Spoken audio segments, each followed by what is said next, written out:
Oh, that was fast.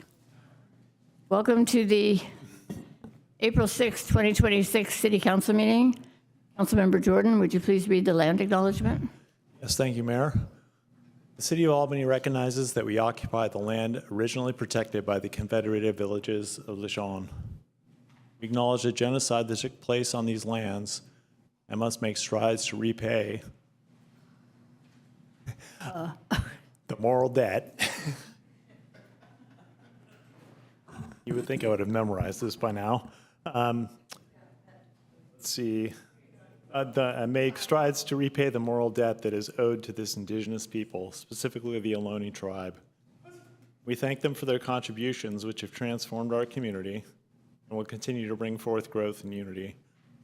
The City of Albany commits to sustaining ongoing relationships with the tribe, together build a better future for all that now make this their home. Thank you. May we have roll call, please?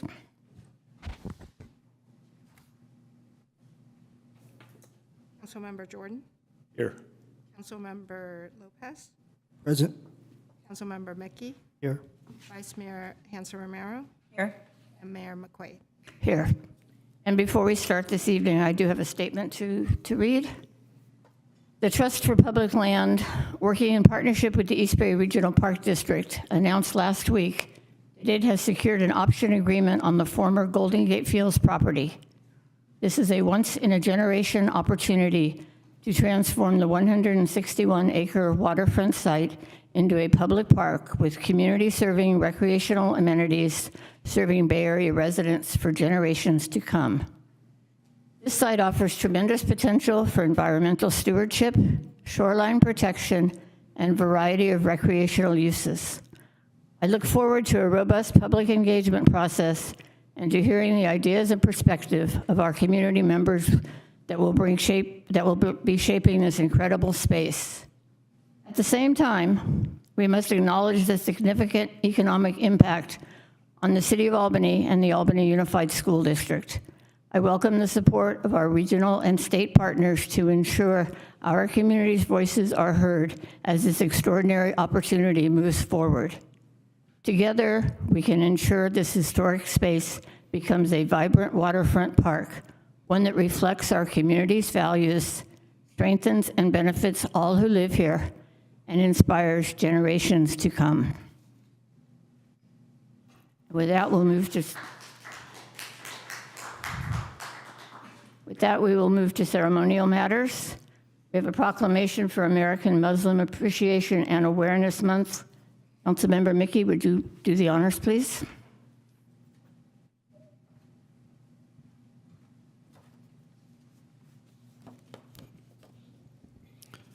City of Albany, proclamation in recognition of American Muslim Appreciation and Awareness Month, April 2026. Whereas freedom of religion holds the distinction of being a cherished right and a fundamental value upon which the law and ethics of the United States are based. And whereas enriched by the unparalleled diversity of its residents, the City of Albany takes great pride in supporting individual religious freedoms and is strengthened by many varied religious, political, and cultural traditions and contributions of its diverse population, including those that practice Islam. And whereas Muslims have been part of the U.S. history from the beginning and have contributed to the production of wealth and construction of the nation, they are also part of the rich history and civil rights movement.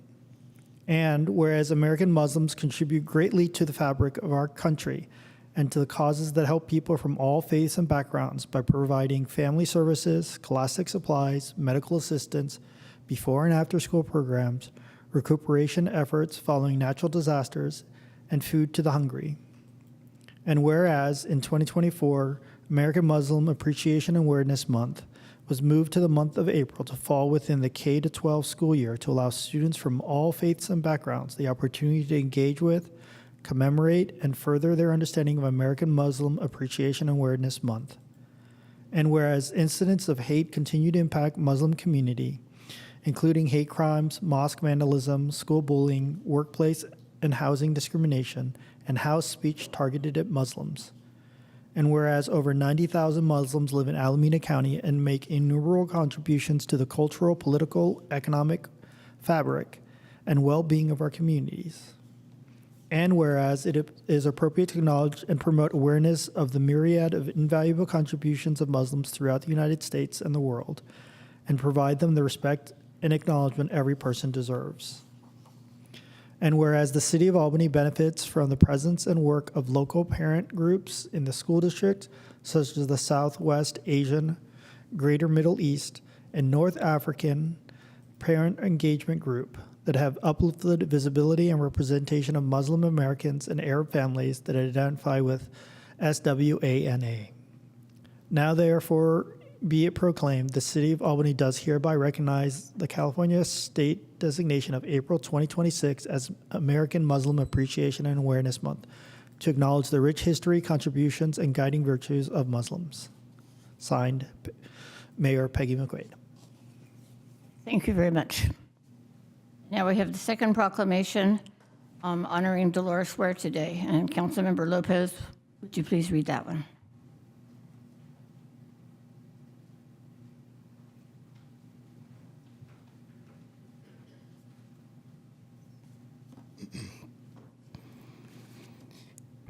In recognition of Dolores Huerta Day, April 10, 2026, whereas Dolores Huerta was born on April 10, 1930 in Dawson, New Mexico, one of 3 children of Alicia and Juan Fernandez, and whereas after her parents divorced, she moved with her mother to Stockton, California, where she would be raised and shaped by the values of community, kindness, and activism. And whereas she attended University of the Pacific in Stockton and later briefly taught school in the 1950s, where she witnessed firsthand the hardships faced by farm worker families, including children arriving at school hungry. And whereas motivated by these experiences, she resolved to dedicate her life to improving the lives of farm workers and their families through organizing and advocacy. And whereas Dolores Huerta began her career as an activist with the community service organization, CSO, leading voter registration drive, founding the Agricultural Workers Association, and fighting for economic improvements for Hispanic communities. And whereas through her work with the CSO, she met fellow activist Cesar Chavez, with whom she shared a commitment to organizing farm workers. And whereas in 1962, Dolores Huerta and Cesar Chavez co-founded the National Farm Workers Association, NFWA, which later merged with the Filipino American Agricultural Workers Organizing Committee, AWOC, to form the United Farm Workers, UFW, where Huerta served as vice president for many years. And whereas despite facing ethnic and gender discrimination, Dolores Huerta played a pivotal role in organizing the 1965 Delano strike of 5,000 grape workers and served as the principal negotiator for the workers' contract that followed.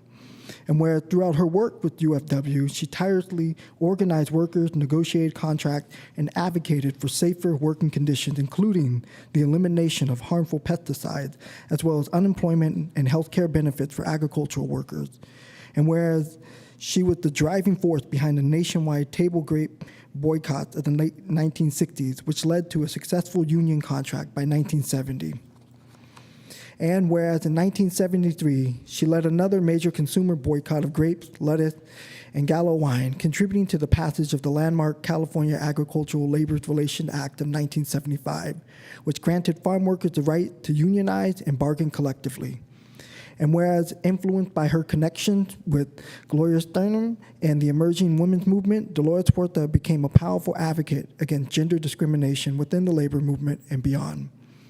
And whereas after surviving life-threatening assault by a San Francisco police officer during a 1988 protest, she continued her advocacy by working with the Feminist Majority Foundation to advance women's equality and reproductive rights. And whereas throughout the 1990s and 2000s, she worked to elect more Latinos and women to public office and championed issues affecting women and underserved communities. And whereas her lifelong dedication has been recognized with numerous honors, including the Eleanor Roosevelt Human Rights Award, the Presidential Medal of Freedom in 2012, and her induction as the first Latina into the National Women's Hall of Fame in 1993. And whereas in 2002, she received the Puffin Nation Prize for Creative Citizenship, which she used to establish the Dolores Huerta Foundation, advancing social justice through grassroots organizing, civic engagement, and education. And whereas she received numerous honorary degrees from U.S. universities. And whereas Dolores Huerta had demonstrated courage in speaking truthfully about recent, deeply troubling allegations concerning Cesar Chavez, and in doing so has helped create a space for survivors to seek accountability, healing, and justice.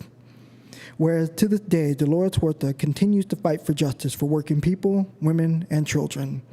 Now therefore be it proclaimed that April 10th, 2026 is hereby recognized by the Albany City Council as Dolores Huerta Day in Albany in honor of her enduring legacy of activism, leadership, and commitment to social justice. And all are encouraged to celebrate her contributions and continue the work of building a more just and equitable society. Signed, Mayor Peggy McQuaid. Thank you very much. And our final proclamation this evening, National Crime Victims' Rights Week. Vice Mayor Hanson Romero is heading to the podium. And DA Jones Dixon, if you would like to join her at the podium, along with James Williams, the victim advocate. Okay, in recognition of National Crime Victims' Rights Week, whereas each year more than 26 million people are victimized by crime and its impacts ripple outward to affect family members, friends, neighbors, coworkers, and the broader community. And whereas victims are faced with many challenges as a result of crime, oftentimes victims enter systems that fail to meet their needs, provide limited services, and fail to treat them with the dignity and respect they deserve. Involving survivors helps victim service providers and criminal justice professionals understand the culture, values, and expectations of underserved and unserved victims who seek assistance and justice. And whereas the Alameda County District Attorney's Office provides a range of programs to support crime victims and survivors, including the Victim Witness Assistance Division, the Alameda County Family Justice Center, and the Trauma Recovery Center. The Victim Witness Assistance Division is dedicated to ensuring the rights of crime victims and their families by providing services to aid in recovery from the emotional, psychological, social, and economic impacts of crime as survivors reclaim their sense of safety, well-being, and dignity. And the Victim Witness Assistance Division assists victims of crime without regard to race, gender, religion, nationality, sexual orientation, gender identity, or immigration status. And whereas the Alameda County District Attorney's Office Victim Witness Assistance Division was the first such program established in 1974, beginning with one victim advocate in 1984, the Crime Victims Fund was established by the Victims of Crime Act to provide a permanent source of support for crime victim services and compensation. Today, the Alameda County District Attorney's Victim Witness Assistance Division employs more than 40 individuals dedicated to working with victims of crime, survivors, community service providers, and criminal justice professionals to strengthen a justice system response that is equitable, culturally informed, and responsive to the needs of victims of crime. And whereas founded in 2005, the Alameda County Family Justice Center, together with the Trauma Recovery Center, partners with the Victim Witness Assistance Division to provide coordinated trauma-informed services that help victims of crime access safety planning, advocacy, and support on the path to healing and recovering. And whereas in 2025, the Alameda County District Attorney's Office served more than 13,160 survivors countywide, awarded more than $2,029,103 in California Victim Compensation Board funds to survivors, and recovered more than $1 million in stolen property through the Organized Retail Theft Vertical Prosecution Unit. And whereas the Alameda County District Attorney's Office Victim Witness Assistance Division provides services to crime victims, including but not limited to child victims of violence and sexual abuse, stalking victims, survivors of homicide victims, human trafficking, crimes against elders and dependent adults, sexual assault, domestic violence, robbery, and other crimes, and for victims of crime without independent financial means. The division facilitated financial support through the California Victim Compensation Board program. And whereas the Alameda County District Attorney's Office has been a leader in outreach and services to underserved populations, including victims of commercial sexual exploitation of children, sexual assault victims from cold hit DNA cases, immigrant victims, urban youth, victims in the LGBTQIA+ community, and victims with physical, intellectual, and/or developmental disabilities. And the Victims Witness Assistance Division has been bridging the gap between law enforcement and the community while building trust in the criminal justice system. And whereas National Crime Victims' Rights Week provides an opportunity to celebrate the energy, creativity, and commitment that launched the victims' rights movement, inspired its progress, and continues to advance the cause of justice for crime victims. Now, therefore, the Albany City Council does hereby proclaim April 19th through 25th, 2026, to be National Crime Victims' Rights Week, and reaffirms the commitment to respect and support victims' rights and addressing their needs during Victims' Rights weeks and throughout the year, and express our appreciation for those victims and survivors of crime who have turned personal tragedy into a motivating force to improve the response to victims of crime and build a more just community. Signed, Mayor McQuaid.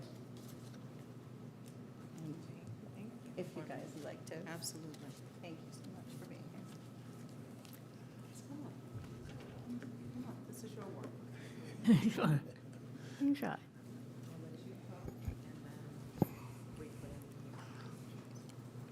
Good evening, Mayor, council members, city staff, and members of the public. My name is James Williams, and I serve as a victim witness advocate with the Alameda County District Attorney's Victim Witness Assistance Division. I am honored to be here this evening on behalf of our District Attorney, Ursula Jones-Dixon, who has served as Alameda County's District Attorney since her appointment by the Board of Supervisors on February 18, 2025, to accept this proclamation recognizing National Crime Victims' Rights Week. Our victim witness advocates work closely with crime victims and their families as they move through the legal process. We help survivors understand their rights, keep them updated on their cases, prepare for court, and provide support during some of the hardest moments they may ever face, including while testifying.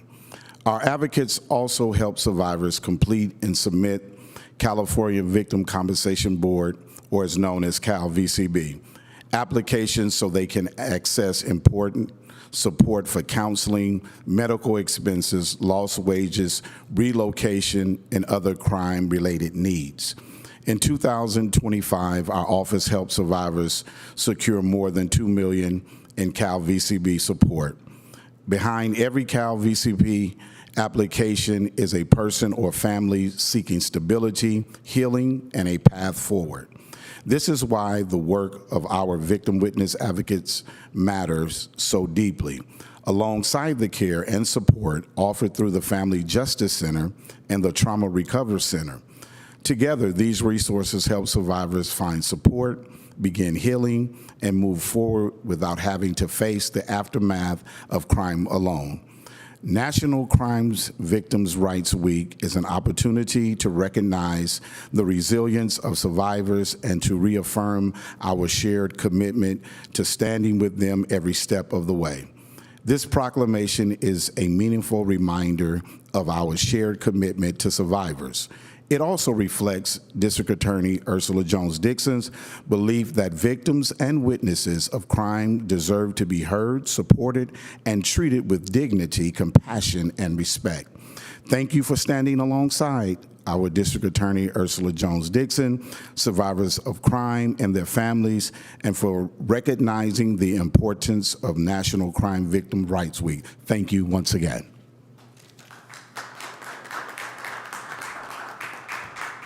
Very briefly, Erica Chavez, Myra Canales, and James Williams. These are the angels in our office. They do the work on behalf of victims when the DAs are grinding in the court trying to figure out how to move these cases through, they usher victims of crime through a very difficult process. And so as much as this is really about National Crime Victims' Rights Week, it's also about the people who do the work on behalf of the people who need it. So I'm only here to tell you how amazing they are, how blessed we are to have them, and how we all are honored to do work on behalf of Alameda County and victims therein. Thank you.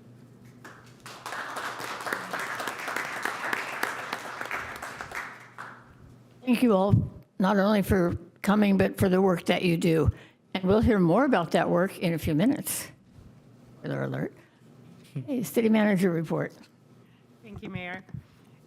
A reminder, as you all have likely experienced, Marin Avenue is currently under construction. We are now on the paving phase, so looking forward to that completion likely by April 15th. Ambitious, and really appreciate our staff and the contractor trying to manage this phase while school is on spring break. So hopefully all goes well.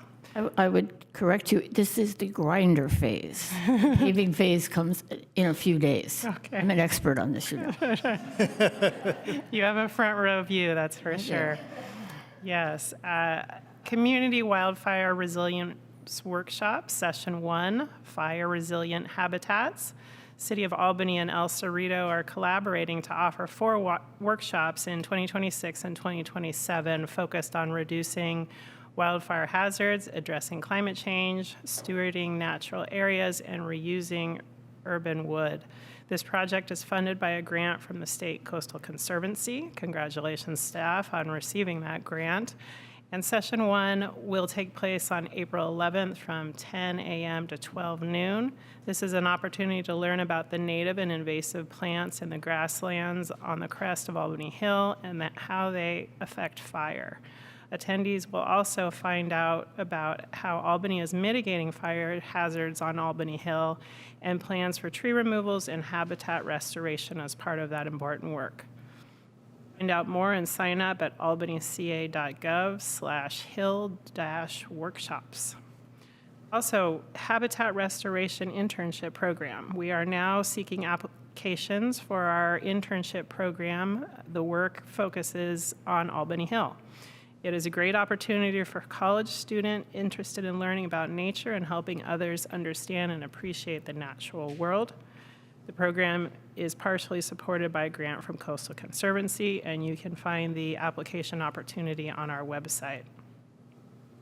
Another reminder that we are currently doing planning work regarding our parks, how to use them, what you would like to see in them. Anything and everything is welcome to be shared. We are in the midst of a survey which has had great response. Please take that survey. There are QR codes at our parks, at our city facilities, and the survey link is also on our website and in our e-news. We will also have a workshop in person at the Community Center on Tuesday, April 14th from 5:30 to 7 p.m. So you can go in person and share your feedback. And innovatively, we're also having a second workshop with high school students during lunchtime to get that youth representation as well. We have new portable pickleball nets at Ocean View Courts. Thank you to staff from both Public Works and Recreation for facilitating this. The courts are available for use now, and it's a well-loved spot, so make sure you prepare for using that space together. A movie in the park is coming up, A Night Under the Stars. Join us on May 9th for one of our favorite traditions, Movie in the Park. This year, we will be showing The Greatest Showman. So the movie will start at sunset, which looks like it'll be about 8:20 p.m. Come early, grab a spot and settle in, bring some food, and enjoy a movie with your community. Parcel tax exemption, renter rebate, application assistance. Every year, We offer exemptions for qualified homeowners and rebates for qualified renters on 6 parcel taxes. Income-eligible homeowners and renters must apply every year. The 2026 application is available online and at the community and senior centers. You can also get help filling out the application on Thursday, May 14th from 1:30 to 4:30 at the senior center. Our team will be on hand to walk you through the process and answer any questions. And another save the date for our citywide garage sale, which will be happening on May 2nd. And we're still accepting registration for those wanting to host a sale. Learn more and register at albanyca.gov/garage sale. That completes my report. Thank you.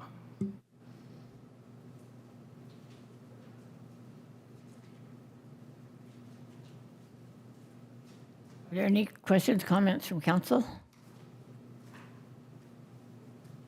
I just have one about the pickleball nets. Really grateful to staff for getting that done. And I received several photos yesterday of people in wheelchairs playing pickleball and really appreciating the new nets. So thank you so much. And are there any public comments on the city manager's report? None in the room. Are there any online? Okay. That brings us to good of the city public comment. Persons desiring to address the city council on an item that is not on the agenda, please note city policy limits each speaker to up to 3 minutes. Time may be reduced depending upon the number of speakers. The Brown Act limits the council's ability to take and/or discuss items that are not on the agenda. Therefore, such items may be referred to staff for comment or to a future agenda. Comments related to items appearing on the agenda are taken up at the time the city council deliberates each action item. Mayor will announce when a period for public comment is open on each agenda item. And may I see a show of hands, people in the room that are wanting to speak tonight? And can you see online how many we have? None so far. Okay. Okay. Would you like to call up the first? Stephen. After Stephen will be Dee Dee and Robert.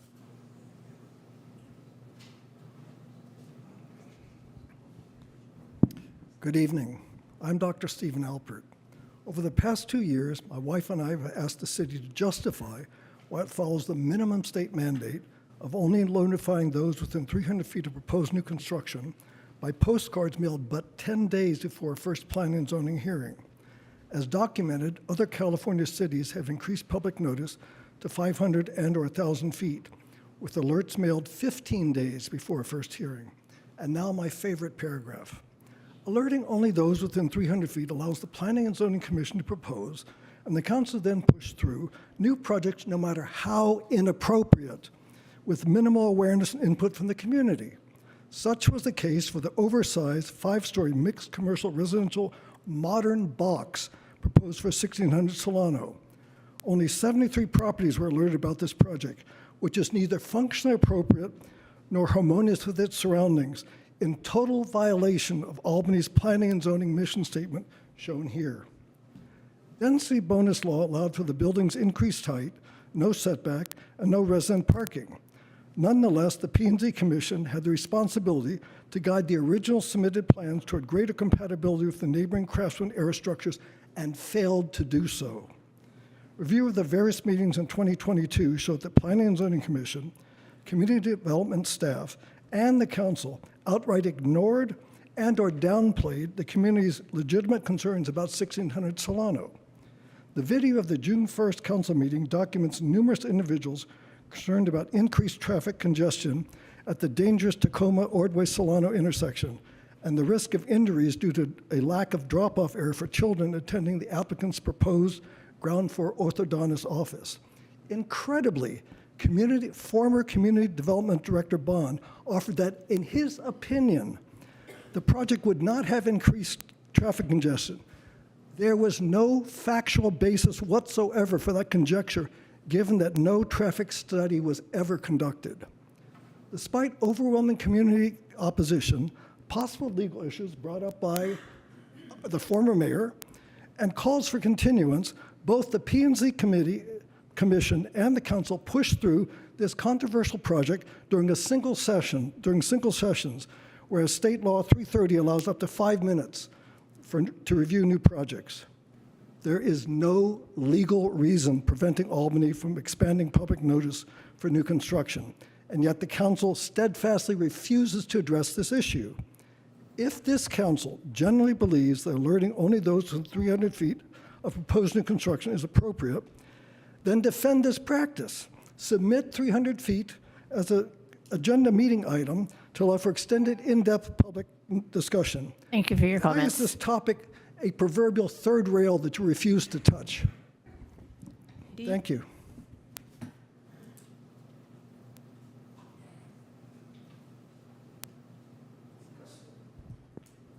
Hi, I'm Dee Dee Pansino, and I'm here for a public service announcement for Friends of Albany Library and Friends of Albany Senior Center. And I'm a member of both organizations. I'm excited to share 2 fun upcoming activities for people in Albany to enjoy. Friends of Albany Library is having a great, huge spring book sale on Saturday the 25th and Sunday the 26th of April. And we will be selling books in the community center big room for $1. Great shape for all ages, all subjects, really great.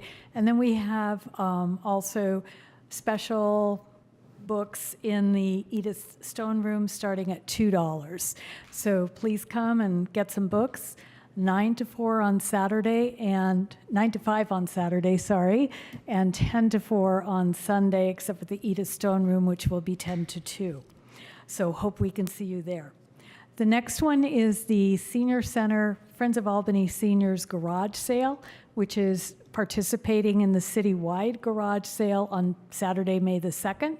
We'll be open from 9 to noon. We have some really great stuff.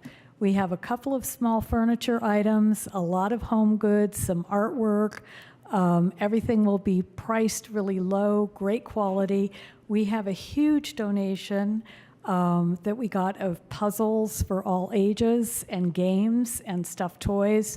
So stuff again for all ages. The donation came from Toy Go Round, so big thank you and call out to them for their helpfulness to us. And that's it, unless anybody has any questions. Thank you for your comments. Thank you. Robert?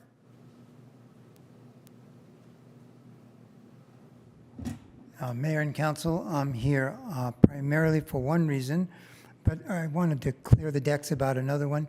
This is an incredible Albany story.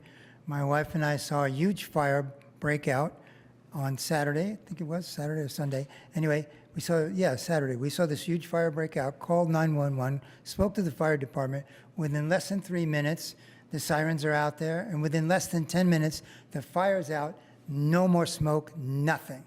That's an Albany story. That's one of the things that makes people want to be here. I'm also here for a groundbreaking historic event for Albany. Golden Gate Fields is now destined to become a park. This is something that we have worked for, fought for, and pushed into existence for many decades, some of us as long as 4 decades. This is spectacular for a few reasons. One, at a time when there is tremendous push for development, and one day we will be built from here to Reno, our great-great-great-grandchildren will have the opportunity to take a look at this open shoreline and say, our great-great-great-great-grandparents had the wisdom to protect the shoreline for the public. And that's what we're doing. This one particular parcel is smack in the middle of the McLaughlin East Shore State Park and creates a wonderful completion of the East Shore Park, 8.5 miles from the Oakland Bay Bridge on up into Richmond at the Point Isabel Dog Park. So this is a fantastic thing. I fully endorse the mayor's comments earlier. This is a once-in-a-lifetime opportunity. One more thing, thanks for doing the Dolores Huerta Day. I was, when I first came out as a lawyer, I was a prosecutor for the state, for the ALRB. I knew Dolores Huerta. I worked with the farm workers and I worked with the state in protecting the rights of farm workers to organize. It's the right thing to do. Second thing I would say is that thank you for coming out and describing us a victim of crimes program that works extremely well in Alameda County. I've represented a number of victims of crimes, and they do a great job in making them feel welcome and part of the process and heard. Thank you very much. Thank you for your comments. Let me just remind you that we do not applaud, boo, or make any other sounds that may intimidate people from wanting to speak. Deborah?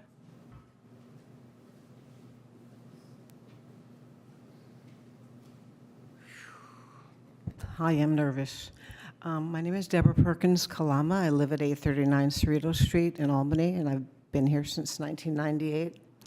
I stand here before you as a citizen that is horrified by the possibility that we will wake up on Wednesday morning to find out that once again, our feckless president has dragged us into destruction beyond our wildest nightmare in the war against Iran. When we stay silent, we're complicit. I ask that the City of Albany consider creating, for a starting place, a statement condemning this action. At a later time, we may find it necessary to commit to actions such as a general strike or other actions to demonstrate our horror, our absolute rejection of these actions that do not represent us, the United States of America. Thank you. Thank you for your comments. We have one online. If you would like to speak during public comment to the city, please raise your hand by clicking on the raise your hand button or *9 on the phone. Good evening. This is Nick Peterson with Albany Climate Action Coalition. I think this topic may actually be discussed, but I just wanted to again express my concern about the number of cancellations of the Climate Action Committee when we are in fact in a climate emergency, and it seems we should be doing our darndest to come up with actions and coordinated work amongst the city on moving us towards lowering our emissions. So I look forward to listening in on and making comment during later item, and hopefully that'll clarify a bit more how the city seriously takes climate action. Thank you very much. Thank you for your comments.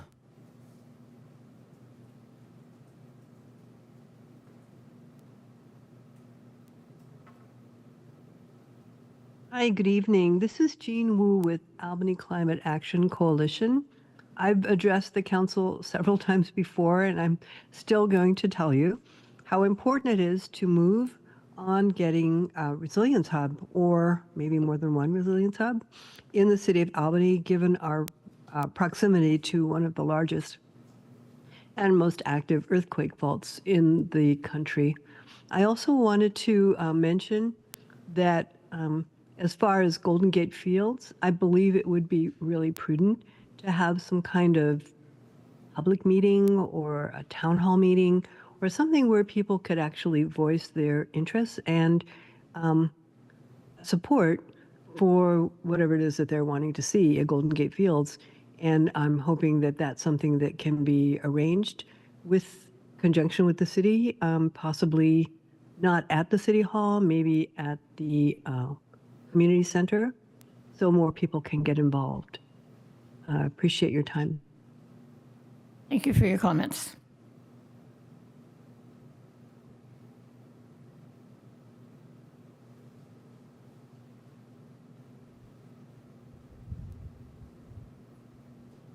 Lucinda?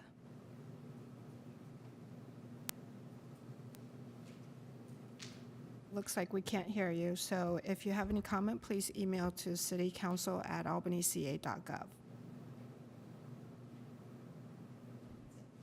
That's it. Thank you.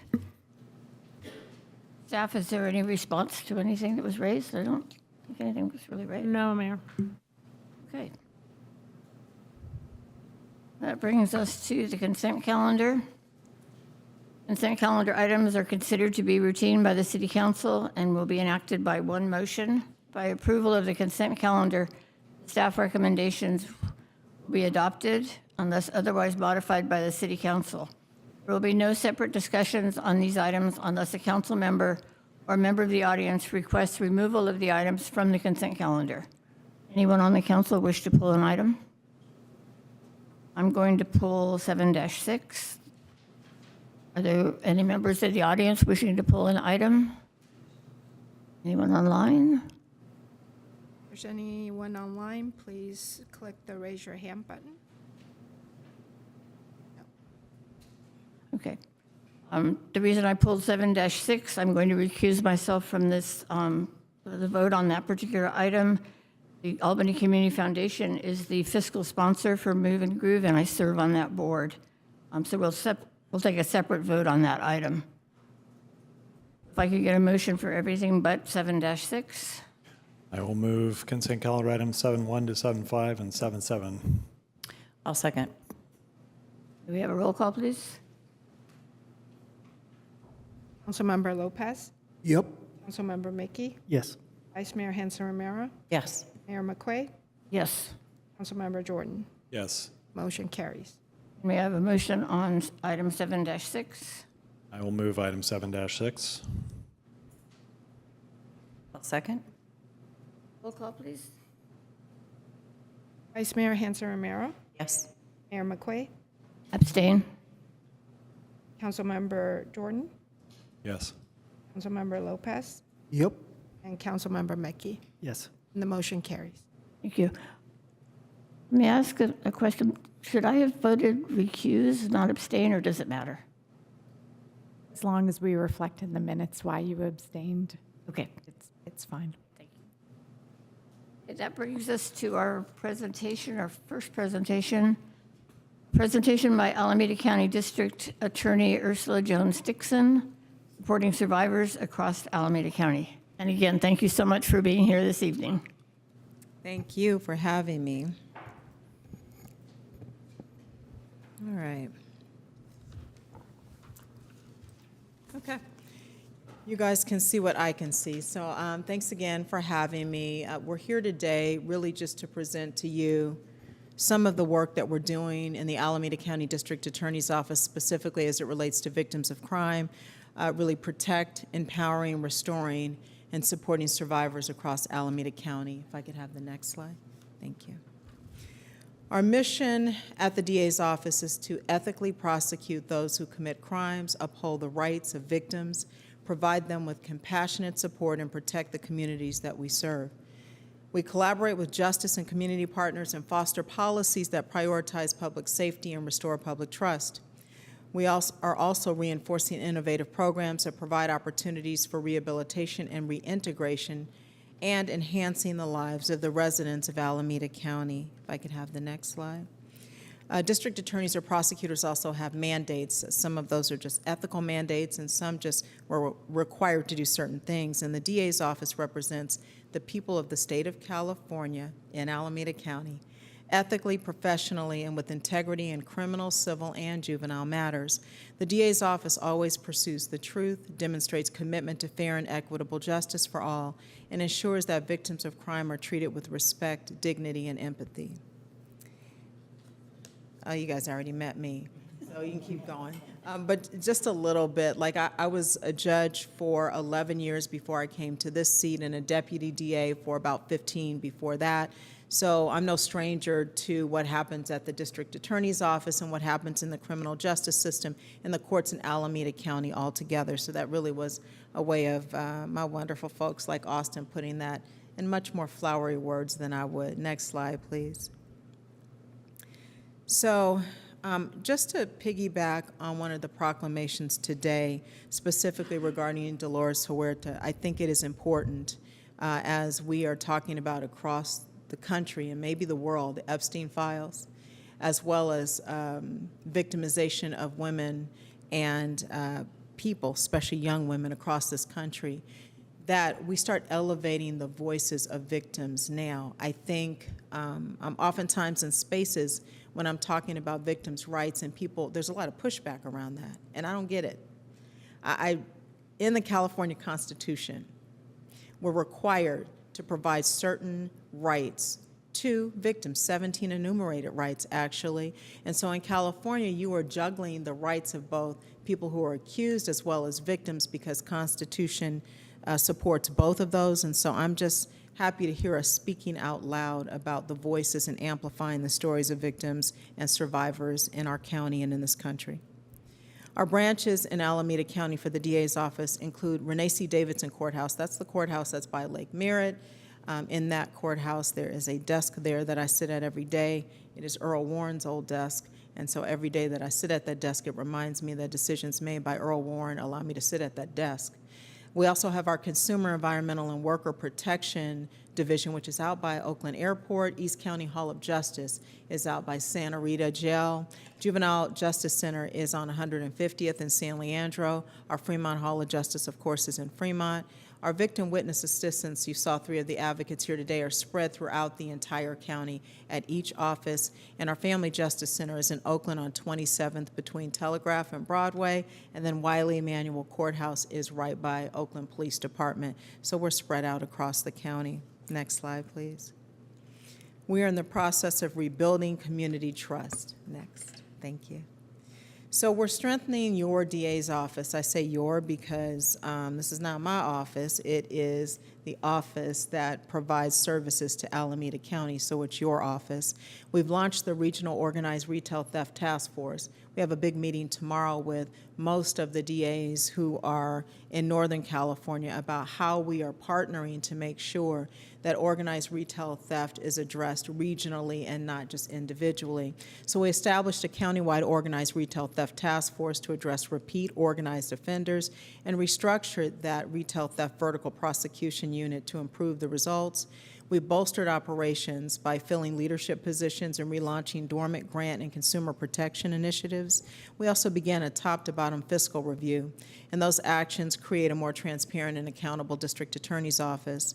We restore prosecutorial capacity by removing internal bottlenecks so prosecutors are able to process cases more efficiently, and reviewing over 22,000 referrals and increasing felony filings. That's important because when I stepped into the office, we had a huge backlog of cases to try, thousands and thousands of cases. We're still digging out of that backlog because we weren't able to have more staff. So slowly but surely, we're chipping away at that. But the reason is because there were these bottlenecks that did not allow the district attorneys in the office to charge cases without multiple levels of supervision, for lack of a better way to say it. And so with each of those cases that's not charged or has not been charged in quite a long time, several things can happen. The statute of limitation can be up so that we can never charge that case and that victim does not get their day in court. Or I just think it makes people think that the district attorney's office is not efficient, not effective, not doing work on behalf of the community. And so we are working very hard to improve that relationship with the community. We've also reaffirmed commitment to fair and equitable justice, focusing in on consistent community-informed decision-making rooted in public trust, service, and legal integrity. Next slide, please. Thank you. So we are adamant about serving survivors and supporting safety. I personally meet with victims' families every week, multiple families. This morning was one of them. Those conversations are oftentimes difficult, and it reminds me every day that the attorneys that work in our office carry a lot of vicarious trauma. Because you are talking to people, you see them at their lowest, when the worst thing ever has happened to them. And along with the victim witness advocates, we help to usher people through that process, but we are also taking on that energy, those feelings, those emotions. And so we are adamant about making sure that our attorneys know self-care is important. Our advocates know that. But this is the job that we're called to do, and a piece of that is doing things like advancing gun violence prevention. One way to do that is we were chosen one of 4 counties selected pursuant to AB 1344, which is a gun violence restraining order pilot program, so that DAs can seek a restraining order for certain individuals who should not have a gun, maybe some mental health issues, maybe some allegations against them. It used to be that the DA really was the only person who could not seek that, but we're seeing if we can create more opportunity for restraining orders in those situations if DAs can do the facilitating of those. We've also strengthened our community stakeholder engagement, convening safety conversations with business owners, survivors, faith leaders all across the county to hear directly from communities about what they think is missing, what's needed, what are we missing about public safety in our community, and also protected resources. We've been fighting against devastating budget cuts that would have further harmed victims. We just lost a fight, actually. Our Trauma Recovery Center is a way for victims to receive therapeutic intervention at the Family Justice Center. Anybody who's been the victim of a crime can come in and be routed in-house to those services. And the grant that paid for that was taken from us, and a lot of grants are disappearing. We're working on making sure that we have more money to protect those services for victims. But it does remind me that a lot of the money for victim services doesn't come from the county, it comes from grants. And so I always find that services for victims are vicarious. They are they're tenuous. They are crumbling in front of our eyes, and nobody's saying anything except for the DA's offices across the country. So we're working really hard to make sure that we protect that funding. Next slide, please. Oh, data. I hate data, but here we go. Let's go. Next slide. So referrals reviewed. I should talk a little bit about how the DA's office works. I assume people know that, but of recent, I've had to kind of take a step back and explain that the district attorney's office is not generally an investigating office. What happens is police reports are brought to us. That's where the investigation happens. Agencies bring us police reports for us to review. We review those cases to determine whether or not a crime has been committed and whether or not we can prove that crime beyond a reasonable doubt. If the answer to that question is yes, then we move on to the next step. We oftentimes charge those cases, and what happens when we charge those cases? If those are misdemeanor cases, we charge the cases, and the person who's charged gets an attorney, even if they cannot afford one, and then that case moves on. Either it's diverted away from the criminal justice system, or it's a possibility that the case gets worse, maybe it gets dismissed, or it could be a plea bargain, or the last thing that happens is a possibility of a trial.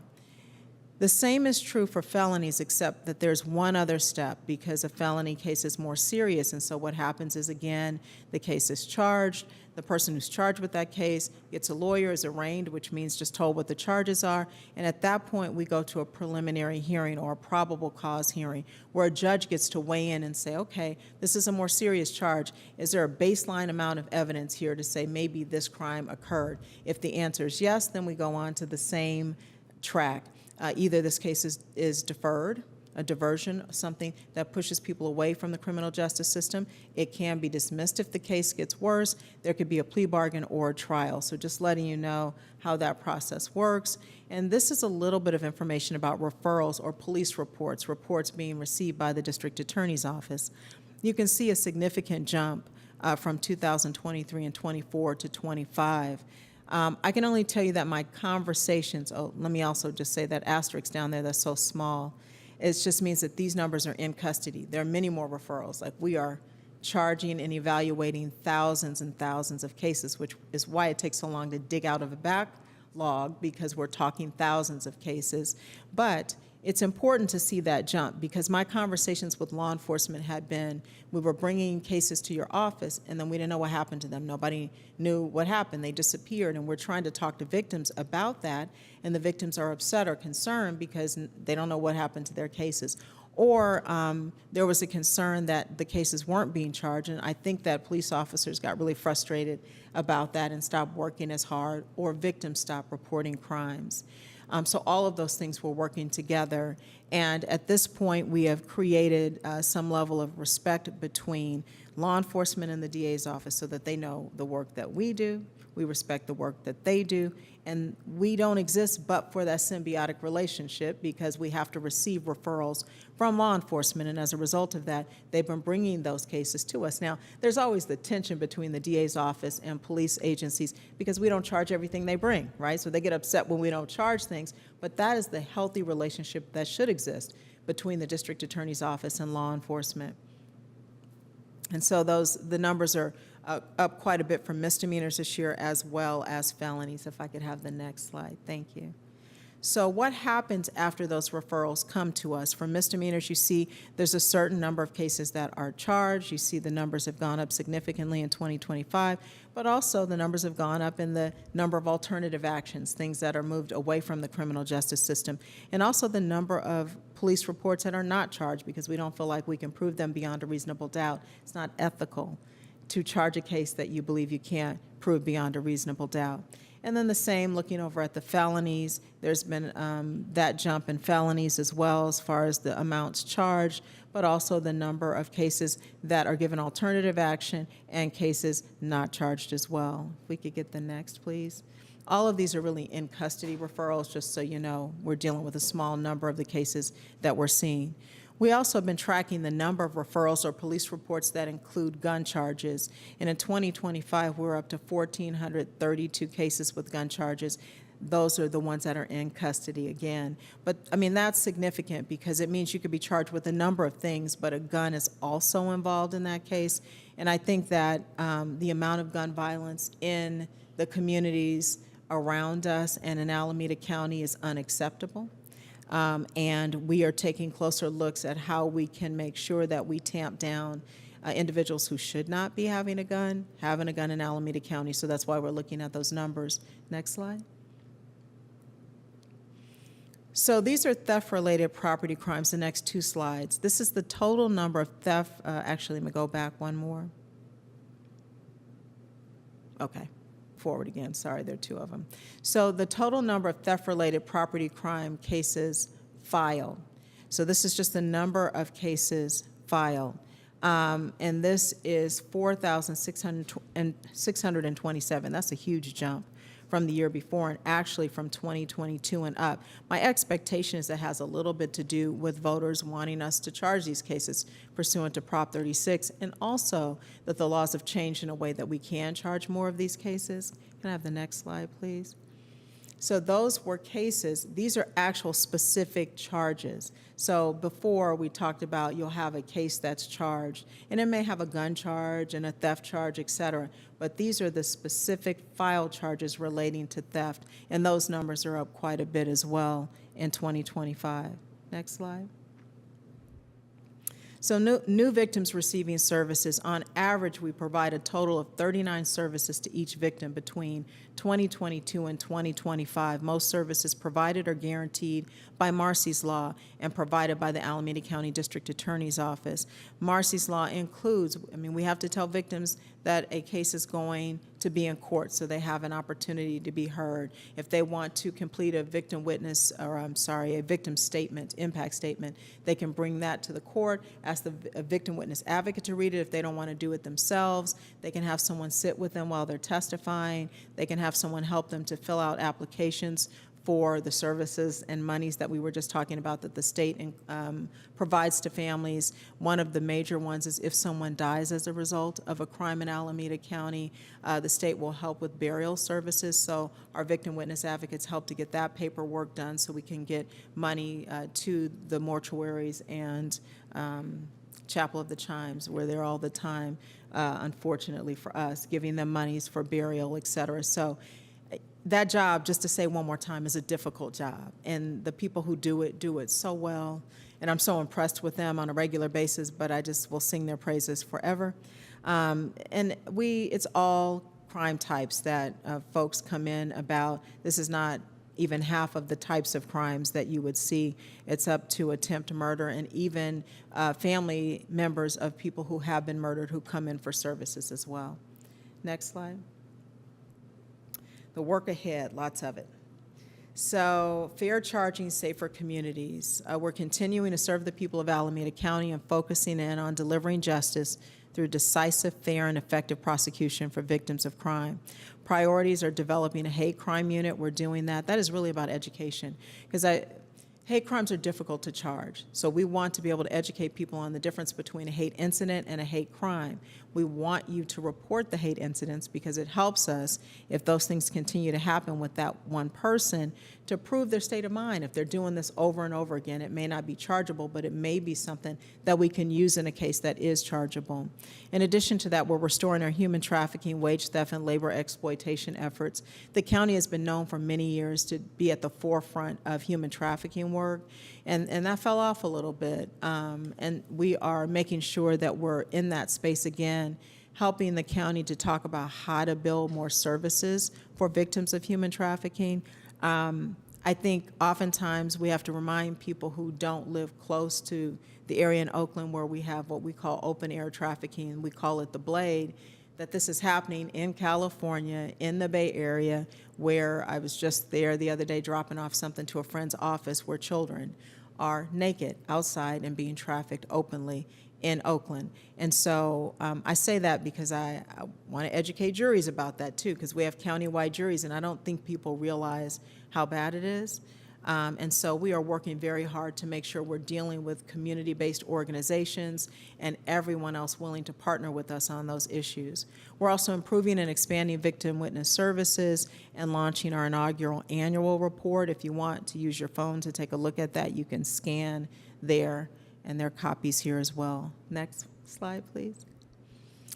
We're also rebuilding community trust, and I'm asking you to ask me. Come out and do a town hall and safety forum for you all. If you want to do that, I'm happy to talk to the community about that. We do community listening sessions. We've done that with all kinds of folks, and this is one of them in the photo there, and continual conversations with local leaders like yourselves to say, tell me what's going on. I just asked the mayor, what's going on in Albany? This is my most quiet city, right? Was anything I need to know about, keep me informed, because those changes are important as we make plans about how we best partner with agencies, specifically your police department, to keep you safe.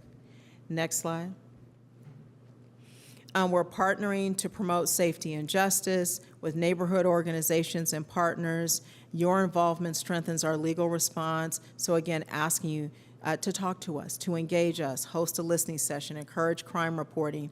I had a friend of mine who owns a business in East Oakland, and there was a car that was riddled with bullets in front of her office, and it sat there for 3 days, and she saw some guy kind of limping over with bandages on, and she's like, why didn't they tow your car? Why didn't the police tow your car? He said, I didn't report the shooting. And this guy had been in the hospital for 3 days. And so it does make you wonder, I mean, your systems are more efficient here than what we've seen in some of the other cities, but when you're on hold for 30 to 40 minutes with, dispatch for 911 calls, sometimes people just fall off. And we are not really sure what the accurate number is as it relates to crime reporting. So we encourage crime reporting so that we can, even if it's something we can't charge, again, we can use that information in a case in the future if that person does something wrong. And also we share DA resources. We have many handouts for people around the community who need help, who have been victims of crime. Next slide. All the contact information, if you want to take a photo of this, we can also send it to you. All of our divisions are here with numbers and emails. If you have any questions, this is where to find everybody. In our next slide. Any questions, you can reach out to, of course, me, you know how to find me, but LD Lewis in Austin, who is sitting right there. With any questions, he will make sure that those get to me. And I want to leave time for any questions from you as well. Thank you very much for your presentation. Are there any council questions? First, thank you very much to you and your office, and thank you for seeking appointment for this difficult position. Use the phrase in custody, and I'm not familiar with the work of your office, so I don't know what that means. So if you could expand on that, thanks. Sure. It just means that you're in either jail, probably Santa Rita at the time, holding while those cases are being reviewed. The reason that's important is because people who are in custody in jail, their cases need to be reviewed before people who are out of custody because there's a liberty issue, right? So those cases have a very short period to be reviewed versus cases when people, you may get cited. Let's just say Mayor Quaid and I are out and we accidentally took, a beer from the liquor store and we get in trouble, that's going to be an I know. Oh, I'm just saying, just an example. That's going to be an out-of-custody referral, and we have a much longer period of time to charge that case than in custody. We have a 48-hour period to do that because we don't want anybody to stay in custody longer than they have to if they're not going to be charged. Oh, so I see. Thank you for explaining. So, and I see the importance of that, the data you presented, and why there would be so many more cases that are not in custody. Thank you. Mm-hmm. Any other questions? Go ahead. So I'll second the thank you for your years of service. And I really appreciate that and for stepping up to be appointed into this position. I think I know this answer to this question, but Albany, much like Alameda County, has a very diverse population, a population of many households that English may not be their main spoken language. And just mainly for those listening in to make sure they understand, how many languages does the DA offer assistance in? So we don't have someone in the office of the 40 or so people for victim witness that speaks every language because we're so diverse, right? But we do have interpreter services, the court has interpreter services, and we do have individuals in the office who speak certain languages that are helpful as well. And a lot of Spanish speakers. We do have some Mandarin speakers. We have we have multiple languages. But oftentimes we're just not going to be able to accommodate as we grow and become more diverse. We're really depending on translation services for that purpose. But we're able to serve everybody for sure, as is the court, having just stepped away from the court.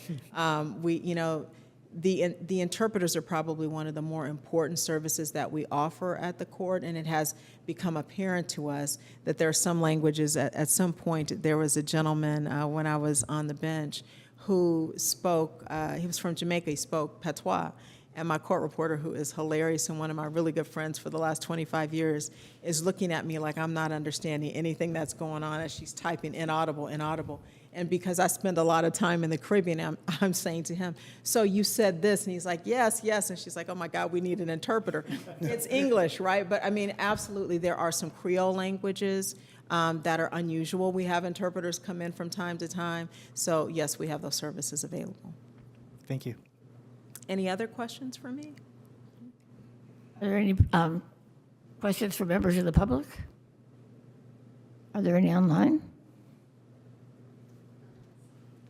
Great, thank you. All right, well, thank you again. And I also want to say thank you for caring so much. I mean, we've had this conversation, but I know how much you care about the victims. And I really appreciate that. Thank you. I appreciate you seeing that. Thank you, guys. And Austin, thanks for coming. Okay, that brings us to sewer service rate study update. May we have a staff report, please?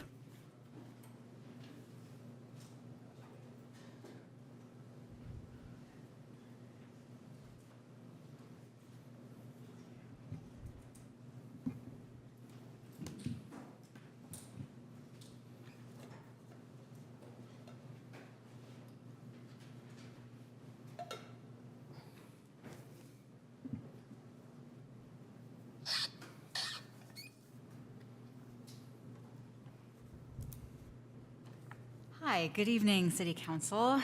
Devorah Zotter, Program Manager in Public Works, here with Kevin Kostick from Reftelis, with our Public Works Director, Mark Hurley, in the wings in case we need him. We are here to present another chapter in our larger conversation around city revenue measures. In particular, we're talking tonight about an update on our work in progress to update our billing methods and rates for our sewer enterprise. And the goal of this particular revenue project is to make sure we are accurately billing every property receiving sewer service as is appropriate, and to make sure our rates are adequate for keeping our sewer system in good working order and in compliance with regulatory requirements. We have been working with Reftelis over the last year or so, And to accomplish all of this, and we have Kevin here today to give us an overview of the rate study process, describe what's been done so far, and share our proposed approach for developing a more nuanced and thoughtful rate methodology that is in line with Prop 218 requirements. That said, take it away. Thank you, Devorah. Mayor, Council, Kevin Kostick from Raftellus. Good to be with you for the first time. As mentioned, we're going to talk about the rate study largely tonight. If we can go to the next slide. Here's our roadmap. A bit about rate study overviews in California, just a slide on kind of parallel billing assessment work, colleagues of mine. Then we'll talk financial planning for utilities, a bit on cost of service and rate design, and then our roadmap to complete the study over the next year or so. Next. So why do we conduct a rate study? We want to ensure that our rates keep up with the cost of providing services. We also want to ensure that utilities are self-sustaining, right? So that they are funded through user fees, those who benefit from the services provided, that they're self-sustaining so they don't need support from general funds, and that they're resilient and we can continue to deliver high levels of service. As was touched on in California, our rate setting is guided by Proposition 218, which was an amendment to the state constitution in the mid-90s that has both substantive requirements and these procedural requirements, but substantively it says that we must ensure that rates only collect the cost of providing service. We can't make a profit. Those revenues have to be used for the reason that they were collected, so for utility services, and we can't cross-subsidize. We can't take revenues from one class to subsidize another. And throughout this process, throughout the rate setting process, we encourage customers and community members to participate, to have kind of two-way proactive communication and outreach, all the way through rate adoption at a public hearing. Next. Oh, there are those animations. If we can step through a few. So this is kind of call it the life cycle of a rate study. So we start with the rate setting framework. We talk about financial goals, understanding existing financial policies, and talking about pricing objectives, which we've done with staff, and talk about any alternative structures that we want to entertain. So what's the current structure look like? What are alternatives based on, as you'll see later in the presentation, some other constraints and limitations? Next. Then we get into financial planning. Yeah, you can step all the way through. One more. Financial planning is step 2. So what we mean by that is looking at a long-term horizon, so 5 to 10 years, identifying what's our current revenue stream from rates, and what are we projecting or forecasting our costs to be. Operating costs, capital reinvestment, any debt service, and then cash reserves come into play as well. Cost service and rate design is where we take the revenue needs, we call it the revenue requirements, so the costs that we need to recover from our ratepayers, and we allocate those costs based on how they're incurred and how they benefit users across the system. Then we recover those costs through a series or a schedule of rates that vary by user classifications. Steps 4 and 5 are related to documenting the study. So all of the work that we do kind of in the background with an Excel model and with staff, we document from start to finish all the inputs and estimates all the way through to the final rates and impacts. That is reviewed not just by our staff, but city staff, by legal counsel. And then rate adoption is the last step. And I mentioned there are procedural requirements in California because of Prop 218. So we have to notice all affected parcels. We have to tell them the rationale for the rate adjustments and the changes, their rights to protest, the timing and location of the public hearing, et cetera. And that has to be done no fewer than 45 days before the public hearing. So that's the life cycle. If we go to the next slide. Specific to City of Albany, as was mentioned, I have colleagues that have been working for the better part of a year with staff on this billing assessment. We'll have a slide in a minute. That's about accuracy, completeness, and fairness in the existing sewer service charge, the billing program, so the underlying data itself. I'm leading the rate study, which are steps 2 and 3 here. So we're going to talk about the long-range financial plan tonight, and then we're going to touch on number 3, cost, service, and rate alternatives. So the billing assessment, everything, all the steps that you see here, but everything from the data quality and parcel QC, because you bill your customers on the property tax roll, So understanding parcel data and auditing that, ensuring that user classifications are correct, that all parcels served are being levied for that service, and then further getting into standard operating procedures. So developing written SOPs so that when there are changes, those are automated, they're not manual, they're not after the fact. So there's several steps in that billing assessment. So we turn to the utility financial plan. Got the animations again. This is a flow chart that kind of shows graphically what we're doing with an Excel model. So our financial inputs are all of our parcel data, the customer connections. For some utilities, that includes water use or estimated wastewater generation, our existing revenues and other revenues too, any non-rate related revenues, and then operating expenses, so operating the sewer system, the capital plan, very important in this study, and then beginning cash position. Again, reserves are there for cash flow, for risk, for emergencies, and so understanding the beginning cash position is very important.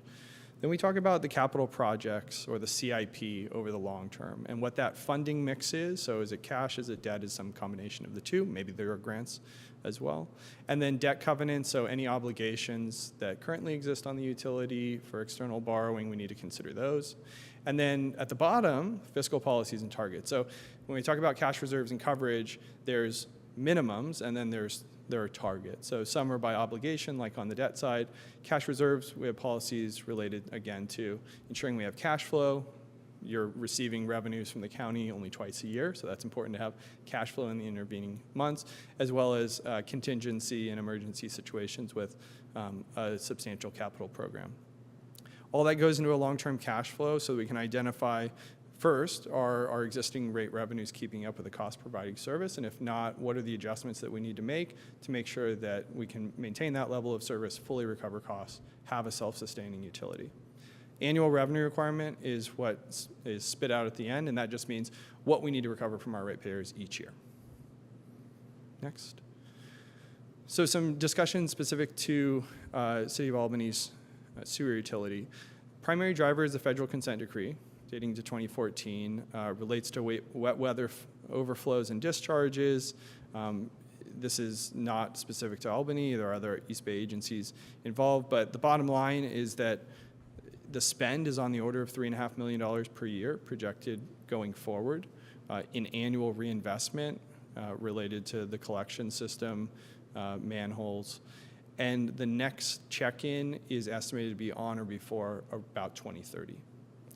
The consent decree not only informs the capital program, but to some degree operating costs, annual operating costs.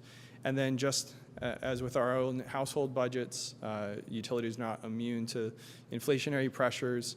In fact, utility inflation tends to outpace CPI when we think about CIP, the capital programs, and infrastructure costs, when we think about power, chemicals, specialized staffing, and professional services. And lastly, the last rate adjustment, so the last increase to rates was in 2022. So it's been several years since there has been an adjustment to rates. And just a few pictures of where the dollars are actually going when we talk about reinvestment. So some rehab and replacement on the collection system, as well as planned reinvestment on vehicles and specialized equipment going forward. So the preliminary results are that based on having a strong starting cash position and having stable source of rate revenues, that we don't need revenue adjustments or rate increases this coming fiscal year. So fiscal year 2027 will begin July 1st. No adjustments are required. When we forecast out beyond that period, we do anticipate that we would need modest increases in fiscal year 2028 and beyond. So now we'll turn to cost of service and rate design. So again, cost of service is just taking that big bucket of costs, apportioning them out across the system, and then recovering through a series of rates. Prop 218 requires that we we don't exceed the quote-unquote proportional cost of service to the parcel. So we have to, as best as we can, reasonably estimate what the charges are on the parcel based on the rates, based on how they utilize the utility. The current schedule it's a series of, we call them ERUs. The acronym there is Equivalent Residential Unit. So different user classifications, and we're talking commercial user classifications, have varying ERU multiples. So if we think of an ERU as a single family home, an example of a restaurant would be 4 ERUs. That's the estimate based on the current rate schedule. And to kind of show the legacy nature of this structure, a 500 square foot cafe and a 5,000 square foot restaurant currently both pay for 4 ERUs, so they pay the same charge. What we want to do is investigate, and what we have been doing is investigating alternative approaches that better reflect the cost of providing service and consider other characteristics on the parcel. So the other thing to take home is that rates are not one size fits all. They're not paint by numbers. We need to make sure that they're cost justified and we have a cost basis for developing the schedule of rates that we do, but we consider many factors. This diagram here shows kind of all the considerations we take into consideration. So the legal requirements, Prop 218, we need to ensure that they're based on the cost of providing service. We do have billing constraints and data availability, right? So you bill on the property tax roll. You are not the water service provider, so we don't have that sort of data readily available. We want to consider industry standards and similar structural frameworks across other agencies. But we also do get to consider policy preferences of the local agency. So some people have philosophically different views on how rates should be structured, and that's okay. We want to balance all of these things when we consider an alternative rate structure. So where we'd like to head, what we've been discussing with staff over the last, 4 to 6 months or so, is to utilize some very up-to-date, at least in the sewer world, very up-to-date data that comes from the California Association of Sanitation Agencies. This was a study, a flow and loading study that took 5 or 6 years to complete.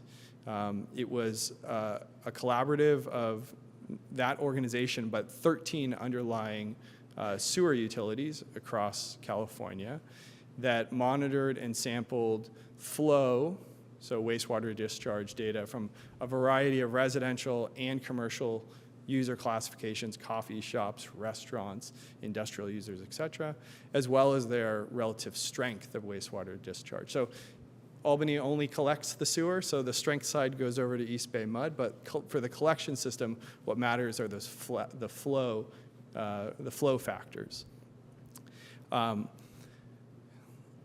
What's also included in there is normalizing the flow factors per square foot based on the parcel data, the underlying parcels that were served in that sample. So we do have, think of gallons per square foot for a restaurant, gallons per square foot for a coffee shop, et cetera.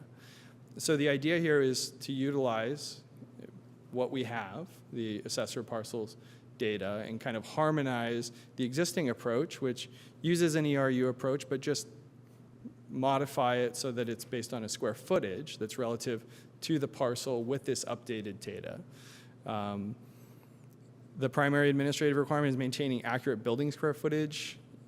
Staff already goes through an exercise each year of updating the levy for the sewer service charges, so we don't see this as kind of any big additional step that throws another, either unknown data or third party into the mix that would be required. Thank you.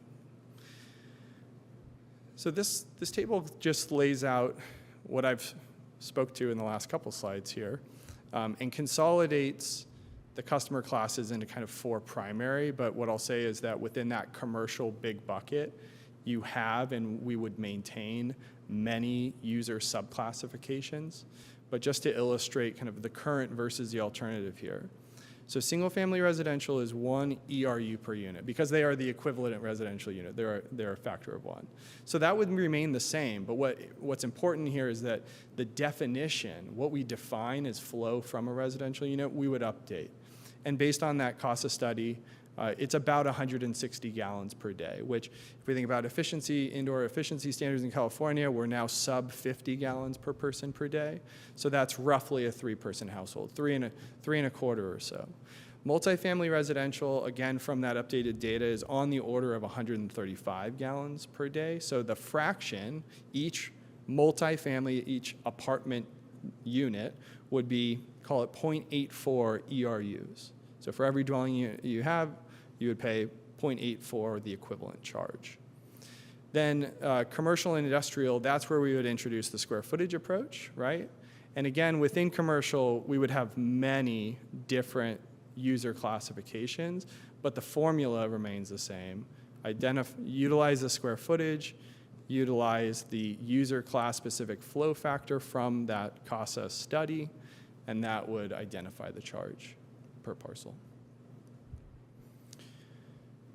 The study schedule, we've laid it out kind of over the next 3 fiscal years, if you can believe it. But we are in April, which means we're winding down fiscal year 2026. So before June 30th of this year, the idea is to complete the billing assessment, implement those findings for the coming fiscal year, which that data is due to the county in the early summer. Continue the rate study, so refine the structural alternative or alternatives and these preliminary results. And then in 2027, that first bullet relates to implementing the billing assessment side of that study, and then complete the rate study and the adoption sometime in the winter or spring of 2027. It just needs to be done before the end of the fiscal year. That also gives a lot of time for further discussions with council, but also with customer communication and outreach. So anytime we change rates, we want to communicate, but anytime we change structures, there can be amplifications there, particularly in this alternative where there may be a lot of change within the commercial user class specifically, and we want time to be able to provide outreach. And so fiscal year 2028, that's when the first rate adjustments, either from the revenue increases from the financial plan and or any structural changes would be proposed to be implemented. I think that's all. Happy to take questions from the council. Are there any questions? Shocking. Thank you. Well, I thought you were going to say you didn't have any. Yeah, right. Thank you very much, staff, and thank you for the work. On the tax-exempt parcels, there are quite a number in Albany. I'm unclear. I guess they haven't been paying at this point, and is that correct, number one? I get to say yes and turn it to Devorah. So part of the billing assessment, which was the first phase of this multi-phase project, was to investigate the complete parcel data for Albany, including to investigate what we heard concerns about, that perhaps our billing was not complete and that there were tax-exempt properties with it should be, in fact, for their receiving a sewer bill. So the billing assessment we have been working on with Kevin's colleagues, and we are working with our finance director to implement direct billing processes. So the goal of completing, if we could go back to the timeline, if you don't mind, the goal of completing by the end of fiscal 26 would be to incorporate that into the fiscal 27 billing cycle. So while the results of the rate study and the requirements of the financial plan, we won't see incorporated till fiscal 28, the goal is to incorporate those fixes and discrepancies we found in the data for fiscal 27.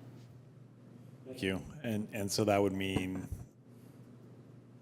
I don't know if, for instance, Beaumont Village and Sprouts have been getting billed or paid. I mean, they do have a property tax bill, but I know the sewer fee does not appear on them because I've seen those bills, courtesy of staff. Thank you.